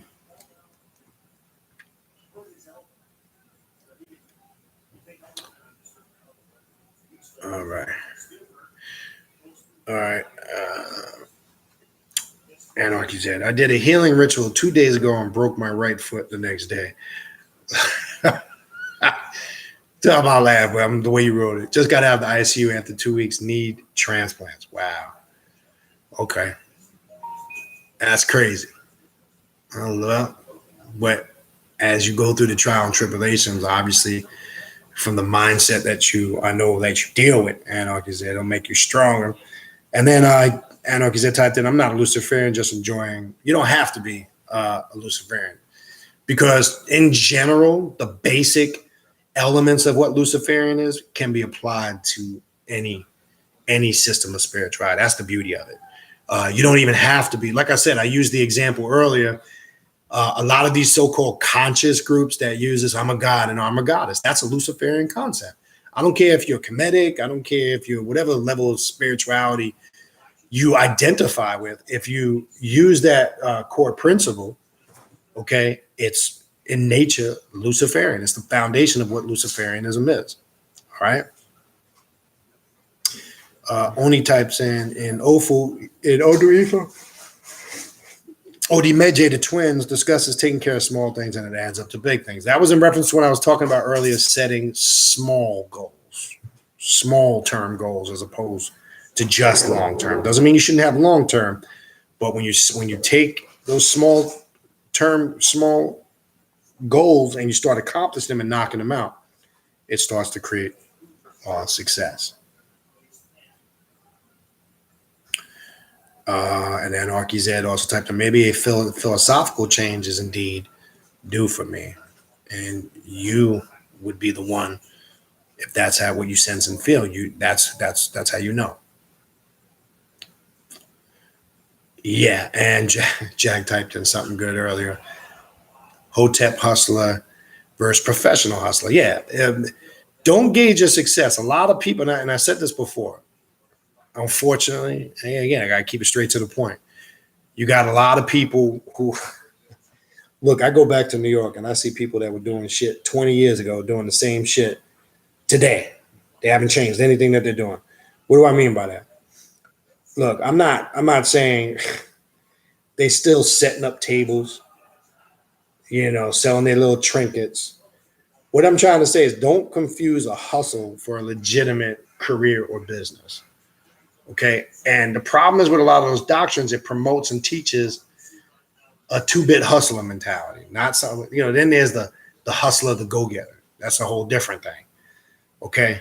So that's a good breakdown by Brother Jack. A Hotep hustler as opposed to the professional hustler. A lot of these cats are Hotep hustlers. They selling their little DVDs and their little trinklets, making $100, $150, $200 a day. And they confuse that with being somebody that's making real money. And if that's your definition of real money, then maybe that's your definition of real money. But that would be the Hotep hustler. Whereas the professional who is multi-diverse has businesses with a plural and deals with profession, career, multifaceted, that's the professional hustler. That's the difference. Okay, so you make the decision whether you want to be a nickel and dimer or you want to be somebody that's, as Brother Jack so elegantly put it, the professional hustler. All right. Darker cultures, I want to be a Hotep hustler. Exactly.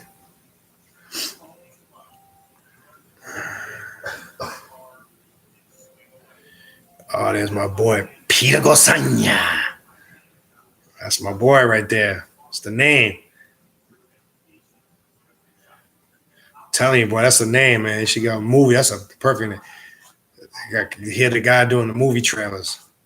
Starring Peter Gosanya. Let me stop. You get me in that fucking mood again. All right, what else we got? Emperor firearm typed in. Wow, this sounds. Yeah, I mean, a lot of us are going to be able to identify what, regardless if quote unquote, you don't have to officially declare yourself Luciferian or not. That's irrelevant. But a lot of us are going to be able to connect and identify with a lot of these principles. And that's why I'm saying, remember, you can cross this over into other areas of spirituality. I don't care what it is you do.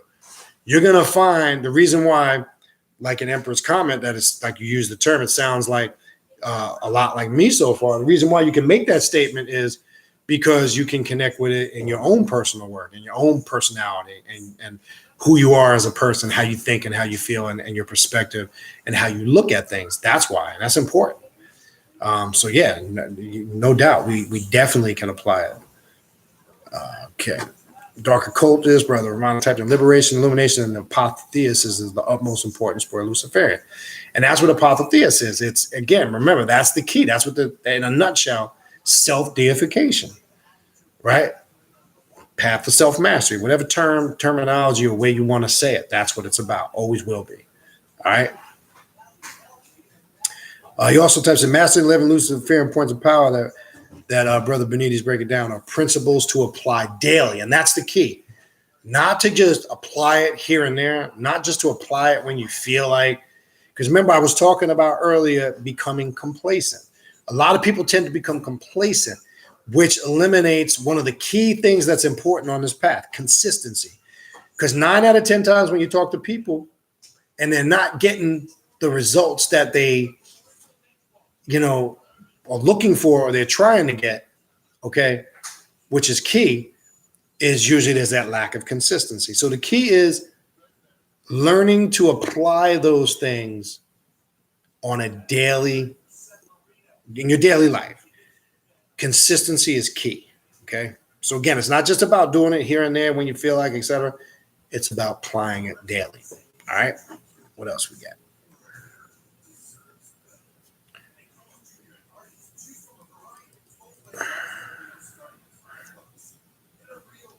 What else we got? I'm gonna skip some of the stuff, try to get to the questions.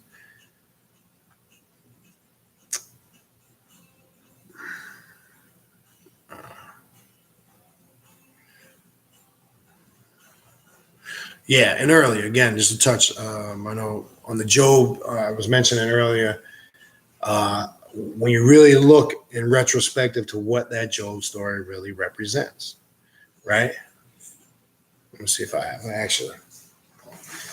Actually, we should get the church organ going. We about to go to church real quick, just for 2 minutes. Somebody want to sing a gospel hymn? Can you do me a favor, so I don't knock this over? Can you come over here and grab something out of this thing for me? I'm gonna go through something real fast. Just remove that, and just grab me one of the babbles in there. I just wanted to just to point something out there, how it ties into.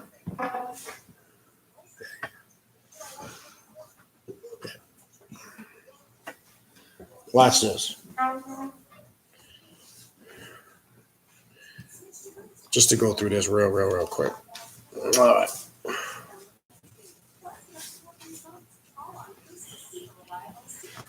Just the first couple, just so you can see how ridiculous this actually is.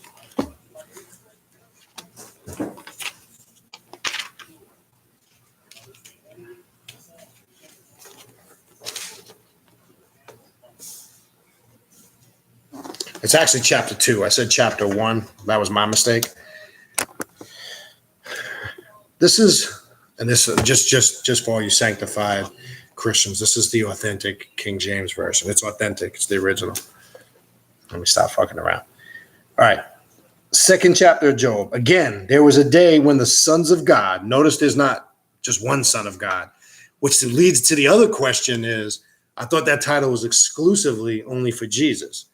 Not according to the book of Job. It says, again, there was a day when the sons, plural, of God came to present themselves before the Lord. So there's many sons of God. And Satan came also among them to present himself before the Lord. So this guy, Satan, just able to come freely and go and do what the fuck he wants, right? And the Lord said unto Satan, from whence comest thou? Now, I find this very confusing because did not God create everything in the universe, but he don't even know where Satan came from? And according to religious theology, didn't he create Satan from the smokeless fire, according to that religious bullshit? That's what they claim, right? But right here, what does it say right here? And the Lord said unto Satan, from whence cometh thou? So he didn't even know where he was coming from.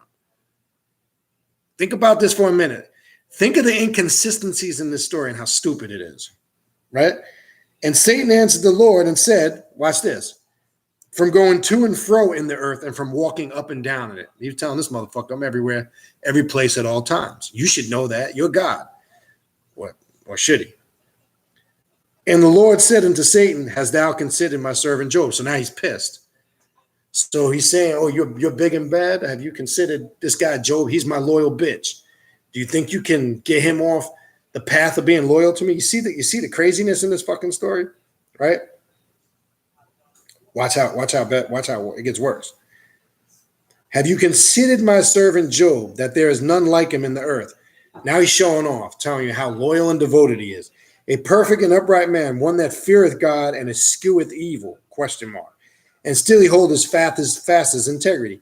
Although thou movest me, I hate this fucking classical English shit. Thou movest me against him to destroy him without cause. So he's telling him, you're getting me so pissed, you're moving me to go against him with no probable cause. Do you see the craziness in this shit? So he's getting pissed off because this character, he didn't know where he was coming from. And because he said, you're so stupid, you don't know where I'm coming, I'm walking up and down there to and fro in it. So now he's pissed.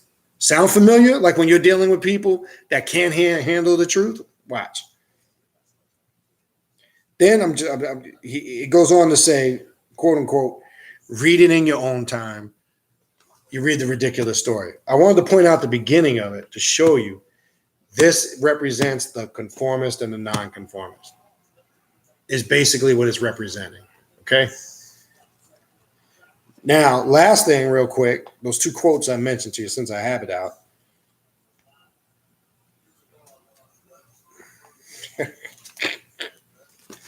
Some funny ass shit, man. I love the part we asked him, wait, where are you coming from? How the fuck you going? You created everything in the universe. You're the all-knowing, but you don't know where this dude was coming from. Don't make any sense. All right.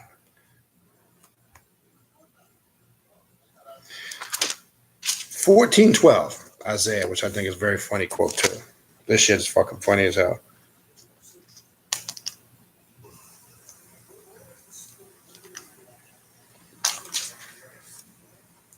How art thou fallen from heaven, O Lucifer, son of the morning?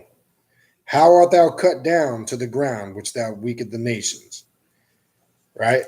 So he's referred to as the son of the morning star, right? Son of the morning. Now you go into the very last book, Revelations, just so you can hear it for yourself if you haven't looked it up. And then I'm going to put this shit down. And then Revelations 22:16, I, Jesus, have sent my angel to testify unto these things in the churches. I am the root and the offspring of David and the bright and morning star. What are we talking about here, people? I point those two out and connect it to the Job story. You do the research. You'll really find out what it's saying, what it's talking about. All right. Anyway, rest of the questions.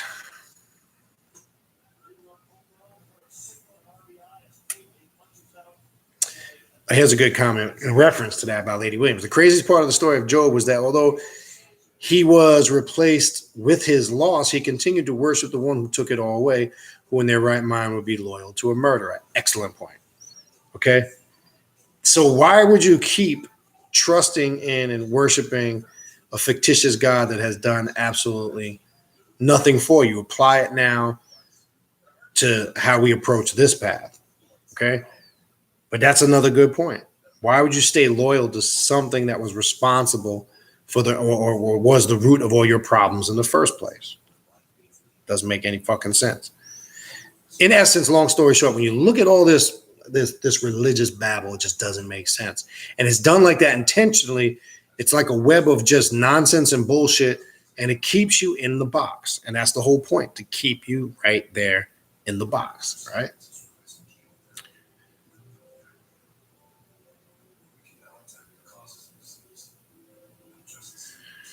Emperor Fire on Tessin. Only time in the Nephi, I draw odors and cornmeal on a plate with candles to harness that energy. Okay, when we were talking about symbols earlier, there's many different ways to work with symbols. And again, however you utilize it and it works for you, power to you. Emperor Fire on Lucia. Jesus, Yahweh, and Allah are narcissistic, egotistical, stupid, psychotic, pussy gods. That's correct. I hate them and rebuke them, piss and shit in them. Excuse my rant. No, I mean, that's that nonconformist mentality coming out, that rebellion, and that's part of his path. Okay. Yes, the dragon goddess Tiamat. I know I went through just a brief portion of it in that one point, but that Tiamat represents so many things about ourselves, so many things that takes place within ourselves and the trials and tribulations that we go through. And as it was broken down, that one power in that PowerPoint, it represents going into and tapping into the inner depths of your darkness and challenging all those things. That's how we ought to look at these stories and these archetypes. And most importantly, how we ought to apply it to ourselves. You understand? Not because we want to look at it literally, because you're going to run into a lot of stumbling blocks when you look at it literally, because what happens is then you run into the contradictions and the inconsistencies. And that's why you can't look at it like that. All right. What else we got?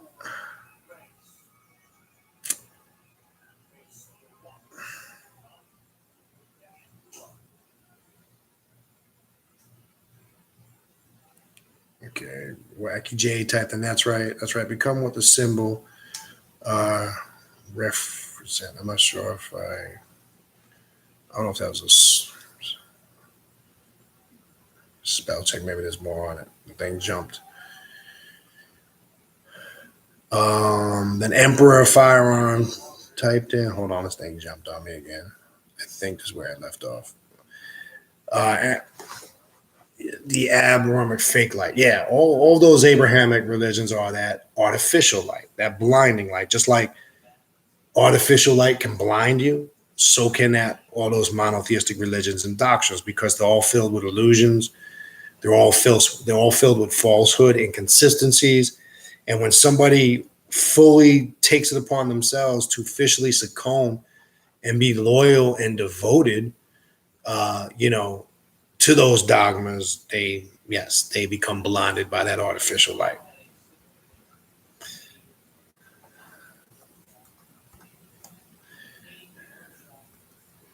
Double R, appreciate the donation. Not mandatory, but you'll see in the chat at the bottom there is a little dollar icon. You can click that. You can donate whatever you want. Not mandatory. It could be $1, it could be $2, whatever. But I just wanted to acknowledge that person for doing that. Thank you. Matthew, what else we got? Matthew Watson. Facts. If God is all knowing, why could he not diffuse the situation? That's the whole point. Right. And then the only response you'll get to that from religious people, see, the Lord works in mysterious ways. Or you'll get, this is my favorite. See, he was testing.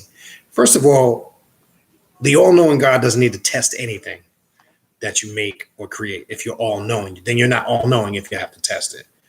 So those are usually responses by individuals that are just completely ignorant. And that's a good point by Matthew Watson. The same way we have all this death and destruction and disease and calamities on the planet right now as we speak. If there was this all-knowing mythological character that we're talking about here, why is this allowed to happen? And you're going to get that same rehearsed response that they're programmed with. See, you just don't understand, brother. You're not in the spirit. That's my favorite. You see, brother, you're not saved. I love when I hear that shit, because now it takes me to a whole nother level of questioning to show how they are idiots. But these are the program rehearsed responses you will get. And that's a good point. Again, by brother Matthew Watson. Why not diffuse it? Why allow this to happen? You know what? It's likened to the same individual. How many times do you see on the news? I love this. This is my favorite. How many times you see on the news when there's a tragedy? Again, it could be calamity. It could be a airplane crash, right? And they interview some of the survivors, right? And the survivors go, oh, thank the Lord that I survived. Well, wasn't it the same Lord or God that killed the rest of the people on that plane? I don't understand how that works. And then again, you'll get that rehearsed response. See, you don't understand, brother. So no, I understand. You don't understand. Because the thing you don't understand is you ain't got an answer to none of this shit but saying you don't understand. That's what I understand. Right? It's the same thing. It's the same thing with athletes, right? Right? You'll see baseball players, give the sign of the cross when they hit a home run and point up to the sky. I don't see them doing that shit when they strike out. Right? They don't strike out and go, or you don't see a boxer after he gets knocked out giving praise and thanks to his Lord and Savior.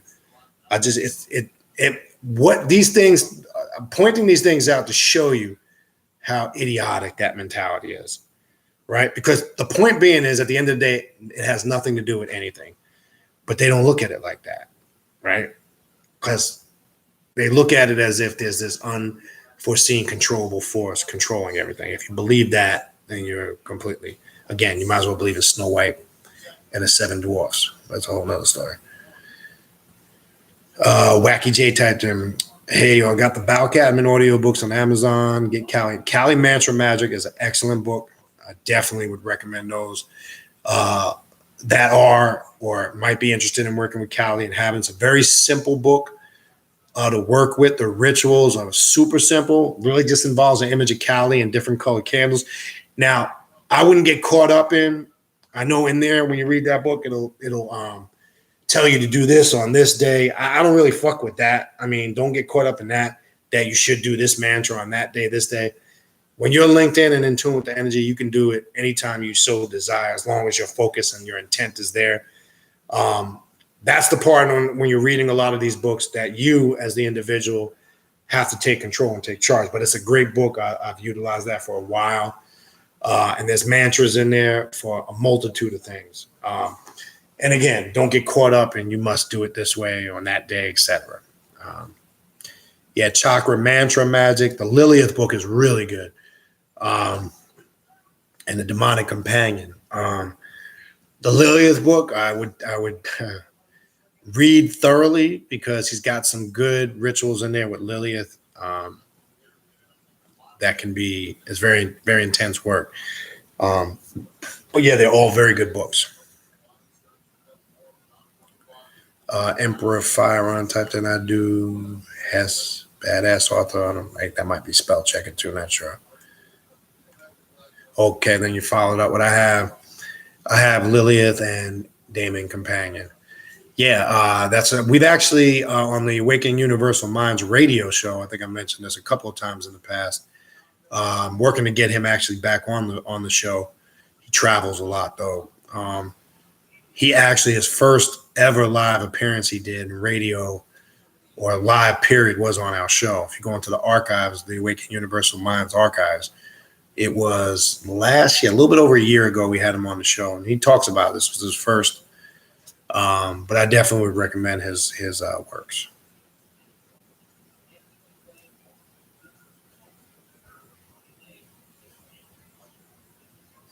And Wacky J typed in, good point. Don't let it go to your head. That might, I think that was in reference to when I was talking about, that harmony between, don't put up with insults and people trying to degrade you and feeding into it. But also don't also give in to when you're being flattered or somebody's, fluffing your ego up, for lack of a better word, because that can be delusional too. So yeah, don't let it go to your head. Most definitely. You want to make sure, you stay grounded. Because ego can do that to you. That's the point of where your ego can get outside of where you want it to be. Anonymous Mosca typed in, religion is conditioned fear, and fear is the mind killer. And that's what religion is based on, the emotion of fear. If I can instill this fear in you to control you and tell you what you can and cannot do, the do's and the don'ts, what you should and should not eat, how you should and should not dress, who you should and should not marry, how you should and should not marry. Well, the list goes on and on and on and on and on and on. If I can do that, I can control your every thought, word, actions, and emotions. And that's how they do it. And one of the hardest person to talk to in this world, and we all know this, is somebody that's completely spooked out and religious. Matthew typed in, what are the names of all the books again? Yeah, some of the books I was going through, Esophagus or the Luciferian Philosophy by Michael W. Ford. That's where you will find the 11 points of Luciferian power. I mentioned last week, when you read that book, don't get caught up in the, and he has an organization called the Greater Church of Lucifer. I would just disregard that because some of it is centered around promoting his organization, which is fine. I mean, if somebody chooses to not, I don't want that to be the focal point of the information. That was one book. The other book was The Enlightened Luciferian, which is a really good book. This is by Simon Mark Alvarez, a really good book. Okay. Then you had Luciferianism, The Alter Ego by Richard K. Page. This is a really, really good book.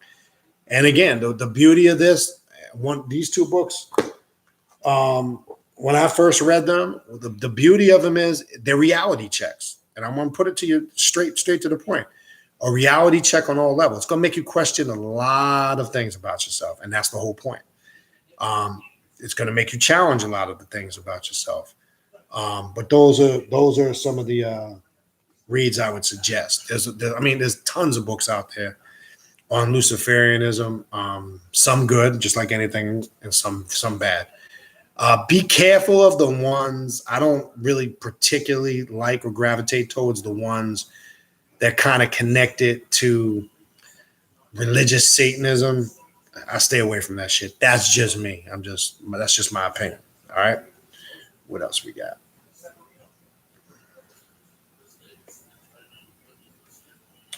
Oni says, I did some work years ago with Bilal. Okay.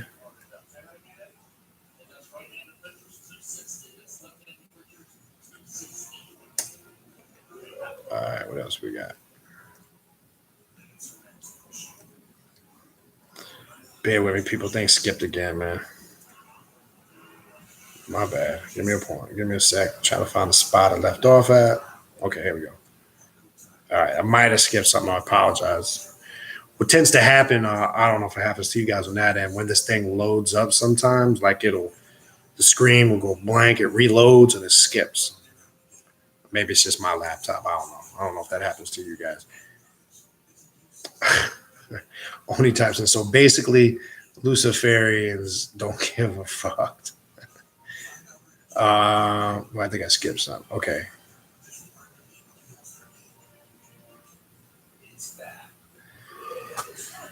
I wouldn't necessarily, yeah. I mean, in essence, yes. We don't really give a fuck in the essence of what other people think. So in that sense, most definitely, it don't, and I know that you didn't mean it like in general, like we don't give a fuck about anything. No, we just don't care, one, what people think. Two, we're not going to conform because everybody else is doing it and it's the end thing to do. Like your Hotepper crowd, everybody's a conformist because everybody's got to look the part, play the part, and say the right things. And if you step outside of that, then you're ostracized, right? So in that sense, yes. Yeah, and Emperor, I skipped one comment, I think. Emperor Fire on typed, and now I know why people always say to, what if this was your loved one and try to make me ashamed? Yeah, and in reference to what I was talking about earlier about seeing the realization and the tragedy of things. I give a couple examples of that. In essence, it goes back to us because again we say, and like I know it's being pointed out in the other aspect of it where they use it to make you feel guilty or ashamed. But in essence, why we feel that sympathy or compassion, because we connected to some aspect of ourselves or something connected to ourselves, whether it be family, loved ones. Because in honesty, I'm going to keep it 100% with you. When you see a tragedy on TV, as I said earlier, say a child, something tragic happened to that child, you sometimes create this mindset of delusion, and you think, oh, you say, oh my God, that's so terrible, that's so tragic. But you don't really ever question yourself, from what perspective are you saying that? If you really did a serious check on yourself, you would be real and say, you're connecting it and saying, really, what if that was my son or my daughter or my nephew or my niece or my whatever?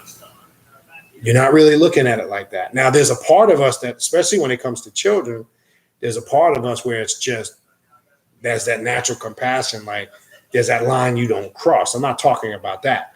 I'm talking about when you really get to the essence of that emotion of sympathy and why you're feeling it, what's the real deal? Now, I know some people are going to say on the surface, no, it's really because I'm such a fluffy person, and I really, I love the kids. You're fooling yourself. Don't even fool yourself like that. I'm telling you, don't deceive yourself like that. Okay. That's part of understanding who and what you really are. That's part of this path. Okay. Okay. The website again that I had mentioned last week, and I would encourage, and that's not mandatory, people to look into. Let me just pull it up, just so I don't give the wrong information.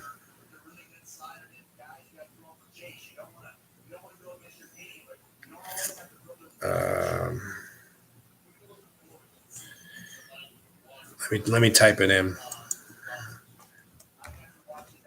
Just give me a second. I'm gonna type it in.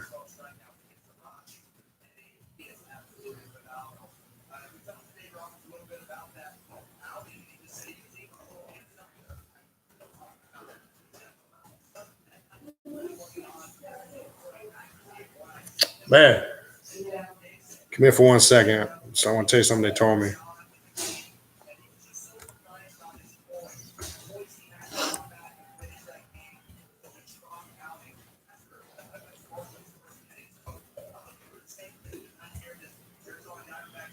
All right. So I'm just double checking the spelling. I'm gonna put it in there this way everybody can see it and you don't have to ask. Boy, they grilling your boy Bill Cosby, man. It's fucked up. Man blind and can't see and shit. Now you're going, that's a whole other story. I'll talk about that another time. All right, there we go right there. All right, that's the site you can go to. And again, you're not joining anything. It ain't mandatory, but it's all self-initiation, self-work. It's something I had recommended if anybody had some type of interest to do some ritualistic work on this path. There's also a good reading list on there of reading material suggested for an aspiring Luciferian. And one of the books on that reading list is The Kabbalion, the 7 Principles of Tahuti, which I found very interesting when I first ran across it. Hold on. They were saying you can leave that off for a couple hours and you can turn it back on, even though it should be okay. I mean, it'll start again, but because I know it's probably going to get too, you know what I mean? Not for me. Huh? I'm going to turn on in a little bit. I know you were going to. But I'm just saying, she said like 2 hours. Yeah. All right. All right. So that's the website. And if you, again, I just give it a check. Emperor Testing. So far, I agree with these points, and I think I'm a Luciferian. Well, again, it's not like you have to make an official declaration, but if you can acknowledge you connect with those points, most definitely. And again, if anybody has actually gone to the site and done any of the work, I'd be interested in getting your feedback. All right, what else we got? Yes, Brother Doom and Dan pointed out, you can find the manifesto and the self-initiation on Scribe if you want a PDF format of it. The only thing is on the website. I haven't pulled it up on my desktop. I believe you can pull up the PDF on the desktop. I'm not sure, but that's another good point. If you have Scribe, you can find the manifesto, which is a good basic breakdown of what Luciferian is, and the self-initiation, right? You will find it on Scribe. Okay. Empress says the same here. Cool. And Dark Occultist typed in, did the ritual and it was powerful, personalized more. Yes, and feel free. Remember, you can, and he makes it clear on there. You can, customize the ritual, and you're encouraged to do that. I would encourage everybody to make sure that they do that. Add your own personal flavor and touch to it. The ritual is very powerful, and it might inspire you to create your own ritual based out of your experience with it. Real brief, not to get into the whole depth of the ritual, deals also. Remember, we talked a little bit in one of the points about the microcosm and the macrocosm. You and your connection to nature, you're dealing with a lot of the elements in that ritual: earth, wind, air, fire, water. You're dealing with the hidden self. When you look at the ritual and you have the 3 implements that are veiled, there's a science behind that. The altar facing the north, everything. I would always, obviously, I know this is common sense. This might sound stupid, but sometimes you got to say this. I would suggest you thoroughly read through and study the ritual before you carry it out. There are some strong representations in that ritual, and what it does, it's going to unlock parts of your psyche that connects you to that Luciferian energy. It's a great ritual. The website's really cool, basic, to navigate through. The reading list, like I said, is on there. There's different degrees and how you can go through those degrees. And again, it's all done by self. You're not joining any group. You're not going to be part of any organization. You're not doing any of that stuff, which that's the way it should be. But again, I would encourage people to check it out. It's a good tool for an aspiring Luciferian, if that's your choice. Dark Light typed in, went to the site, printed out the ritual, went through their book list. Cool. Anarchy Z, I'm here, just listen. And by the way, everybody, let's all send Anarchy Z a get well soon. Remember, it said in Luciferian Points of Power, send your energy out to those of like mind. So, hey, we hope you recover from injury. I know that had to be painful. I experienced something similar with the knee. Any of those type of, when you're dealing with tendons, joints, ACLs, ankles, feet, those can be very, very, very, very, very painful. So I would encourage everybody in the room to send some of that healing energy to Brother Anarchy Z. David Kinsler typed in, the website is cool. I'm glad some people actually went to it and checked it out. That's a good thing. I'm glad to see that. Because remember, this is about doing work. And the reason why I had suggested that, and when I had stumbled across it a little while back, again, as I've said a million times before, I like simple things. The simpler, to me, less is more. Anything that's simple to navigate, but is powerful and it projects a lot of results, that's the shit I like to work with. So I like it because, and those that have gone to it know what I'm talking about. It's very simple, easy to navigate through, self-explanatory. And really, it's a self-initiatory process, which is a beautiful thing, which, again, there's nobody there holding your hand. You have to carry out and do the work, okay? Patrick Bateman, does embodying Lucifer a form? I'm not understanding this question. Does embodying Lucifer a form of partial possession? I have no problems with it regardless. Okay, I see what you're saying. Now, if you create some type of ritual where we call it on this path, I know some use the term possession, mounting, where the deity or the archetype mounts you. You'll see that a lot also in a lot of the African spiritual systems, where mounting and possession of the spirit. You will see that in some of the Egyptian rituals or the Heka rituals that are done. That is a part of it. It's not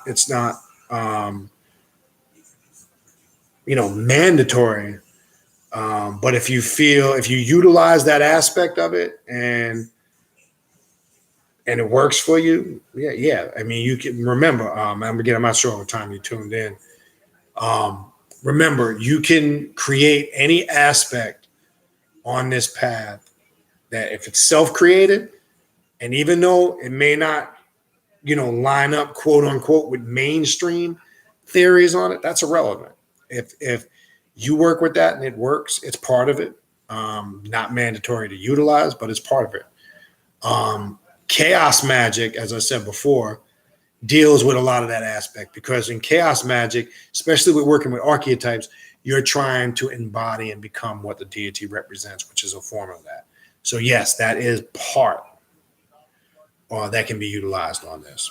Matthew Watson types in, luciferianism had me shook for many years, and once I found that your channel and a few others, and now my lifestyle got a huge upgrade. It's ironic how the things you fear the most can aid you in life, and that's true. And if you go back to the very first videos I've done, and for those that have known me going back a long, I found out, and you heard me say this many times before in the past, the things you were instructed to stay away from and you were told that were not good for you, those were the things we should have, sought out. I know that now, and I'm sure a lot of us know that now, unfortunately. But it is what it is.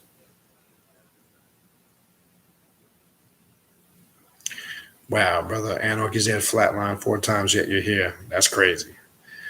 But we wish you a recovery anyway. Matthew Watson, do you know any good books dealing with Lilith and the succubus? Well, the one book with Lilith, somebody, Wacky J, I think, had brought it up. The one by Bal Cadman is a good one. Michael W. Ford has a couple, scattered out in some of his works. There's some good on Scribe. He's got some good documents, the Order of Phosphorus, and there is some stuff on the Infernal Union. So if you type in his name, you'll find they're not books. There's some documents you will find on there, ritualistic work that is good. And in Sekimapep is sections in there you will find scattered out. Vampire Magic by Father Sebastian, another good one that deals with both Lilith and succubus. Those are just some I can think of offhand right now. But there's many books out there on it. But those are some of the first ones that pop into my head. I might have already addressed this, but I see you typed it in later. The 11 principles are in the Phosphorus Luciferian Principle book by Michael W. Ford. That's where you can find the 11 Luciferian principles that we were going over this evening. Okay.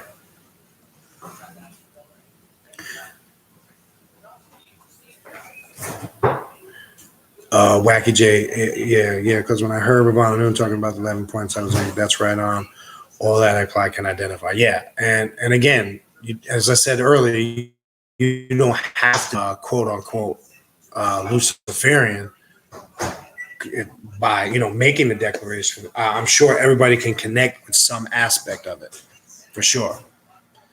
And Wacky J also follows up. Consistency is key. You're gonna find, and discipline. Consistency is key on a multitude of levels. And as I mentioned earlier, a lot of people that struggle with getting results is usually that's at the core foundation of it. There's no discipline and there's no consistency. And it's not just with this, anything in life. If you're not consistent, if you're an athlete and you're not consistent at practicing and sharpening your craft, you're not going to be a good, basketball player or football player, or whatever it is. If you have a skill or a trade, if you don't practice it and sharpen it, you're not going to be consistently, you're not going to be good. Well, it's the same thing. They use a term for this path also, magic, they call it a craft, right? If you don't practice your craft, you're not going to be good at it. So that's just, common sense. Emperor Fire on top. The Magic of Lilith by Bal Cadman and the Archetype of Lilith. That's another good book by Asan Mason, Lilith Goddess of Stria. So there's another book that somebody for Matthew.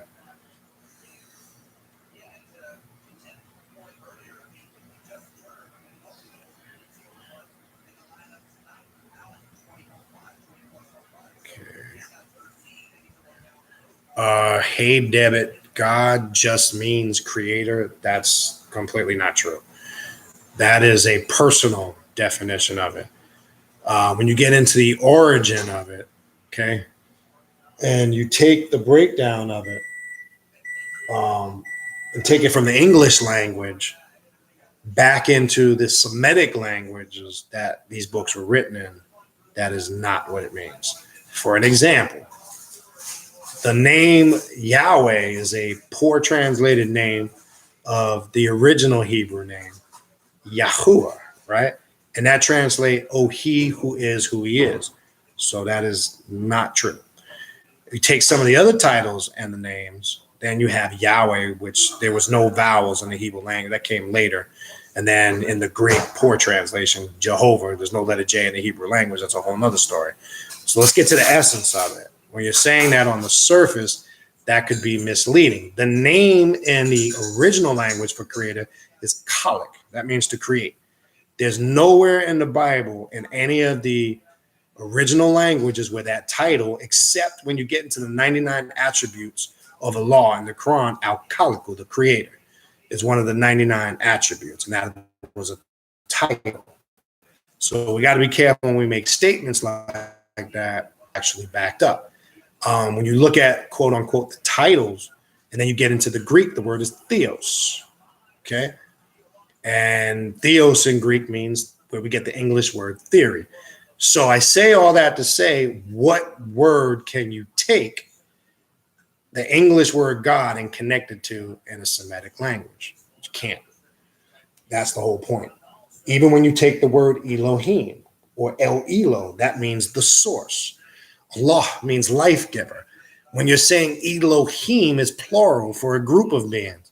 So again, I mean, I can go on and on and on, which would be pointless. But the point is, you cannot factually connect that definition other than saying that's your personal, how you perceive what that means to you.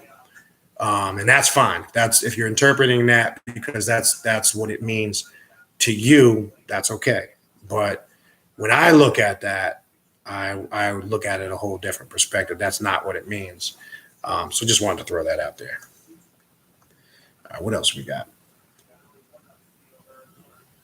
Uptown 157. What's going on, brother? Peace, Sister Trina. Hurt. Hope you're feeling better. I know you got a little bout of pneumonia, so hope you're feeling better. Our Sonia types in, what's going on? We do not name call. Everyone in this chat is on a path to self-mastery. Everyone is on a different level of understanding. And that's true.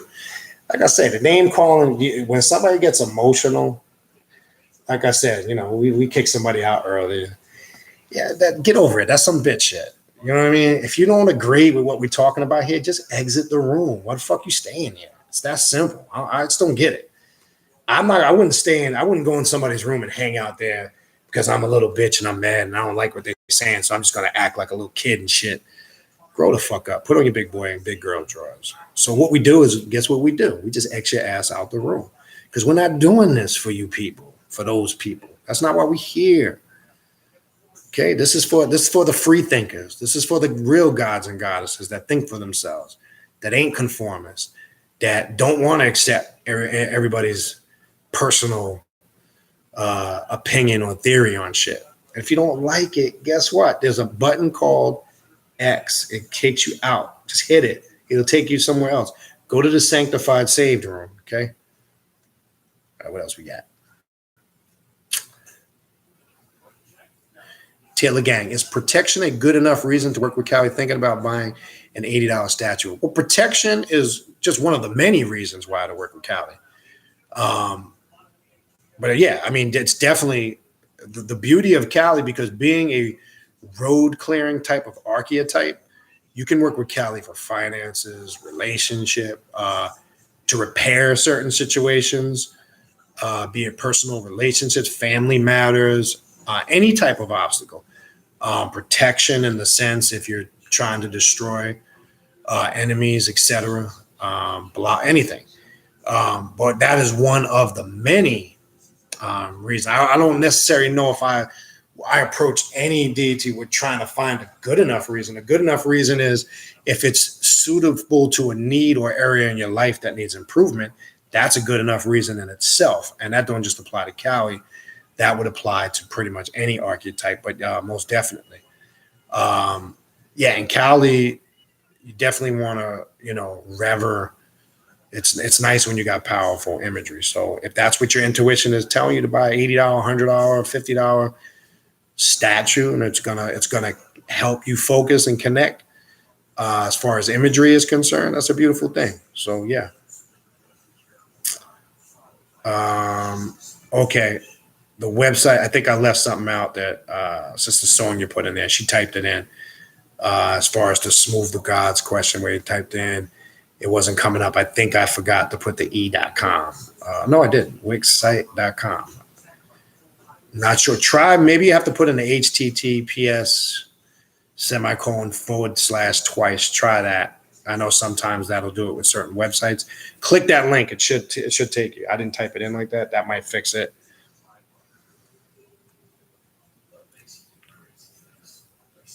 Okay, what else we got?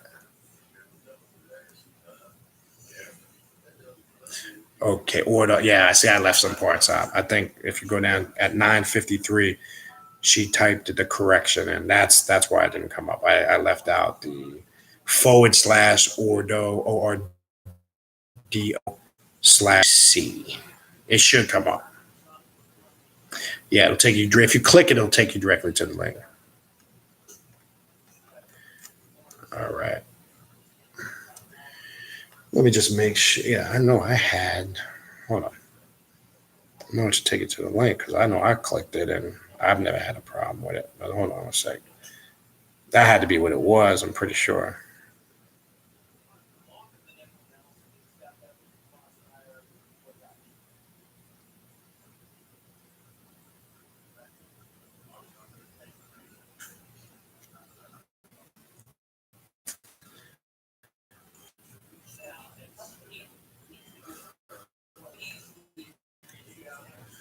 Okay, it is correct.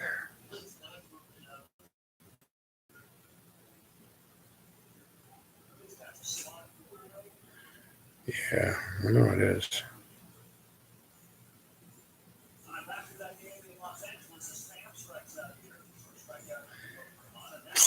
Okay. All right. I think for the most part, that's pretty much what I wanted to cover. It was getting kind of late. I didn't think I was going to be on this long. There will be another part. I couldn't get to some of the other stuff I wanted to get to, so probably one more part to this. I know I had to race through some of the other stuff at the end, so I'm going to leave. We'll stop there for the evening. Again, I'm going to make this clear. And I knew when I did this topic starting last week, it was going to attract some of the nutheads because I've seen some people that we have never seen in here before. Because the spooky religious people see the title, and because of their insecurities and their personal fears, they see the term Luciferian and all these definitions that they've been indoctrinated with via religion come to the surface. So they think they're going to come in here and they're going to do, this great deed of converting people. You're wasting your time. That's all I can tell you. It's not even about that. That's not what this path is about. So I knew that from when I had made the decision to do a couple pieces on this, it was going to bring some of them people, and it probably will for the next week or two. But it's all good. It is what it is. All right. So we're going to go ahead and leave that there. You guys know where you can reach me at khnum19@gmail.com. Again, the cutoff for the ritual on Friday will be tomorrow. need to contact us for an invite. We will have the Black Mass. I've changed that to the second Friday of the month. That'll be the second Friday of every month to kind of space it out in between the ritual. And we will have a question and answer session right after that. We will schedule another Drumming on the Beach for sometime next month. And if you are interested in a spiritual reading or a consultation, you could also email me at the same email address, khnum19@gmail.com, to set that up. I do have another session. I know somebody's emailed me today. I will get back to some of your emails. I will have another winter session of online classes, which is, it's not an open forum, it's private. If you want information on that and you want to get in on that, you can email me, same email. All right. And we will get that information over to you. All right. What else we got? Maybe just take one last question here. Anthony Wright typed in, this will be the last question. Are there some archetypes more powerful than others, or does it just depend on you? Well, a lot of it depends on you. Now, in essence, when I say in essence, as far as what they represent and the different levels and vibration and frequencies of the energies that they work with, yes, there are some, in essence, that project more powerful energy than others. But depending on the situation and where it depends on you, quote unquote, you can use some of those lighter energies, for quote unquote, that can, in essence, become more powerful depending on a certain situation that's going on in your life and how you're working that energy. So, yeah. Did I miss a question before that? Which one was it? I'm not sure. Oh, was it J. Genius 8? What do you think of the author S. Rob books? Maybe I'm not fully familiar with, unless maybe the way you abbreviate it. Maybe you could type in the full name. I'm not sure. So I don't want to answer. I don't know if that's the question that I missed. Yeah. Okay. I just addressed that one. Not sure. So I don't want to answer that. Okay.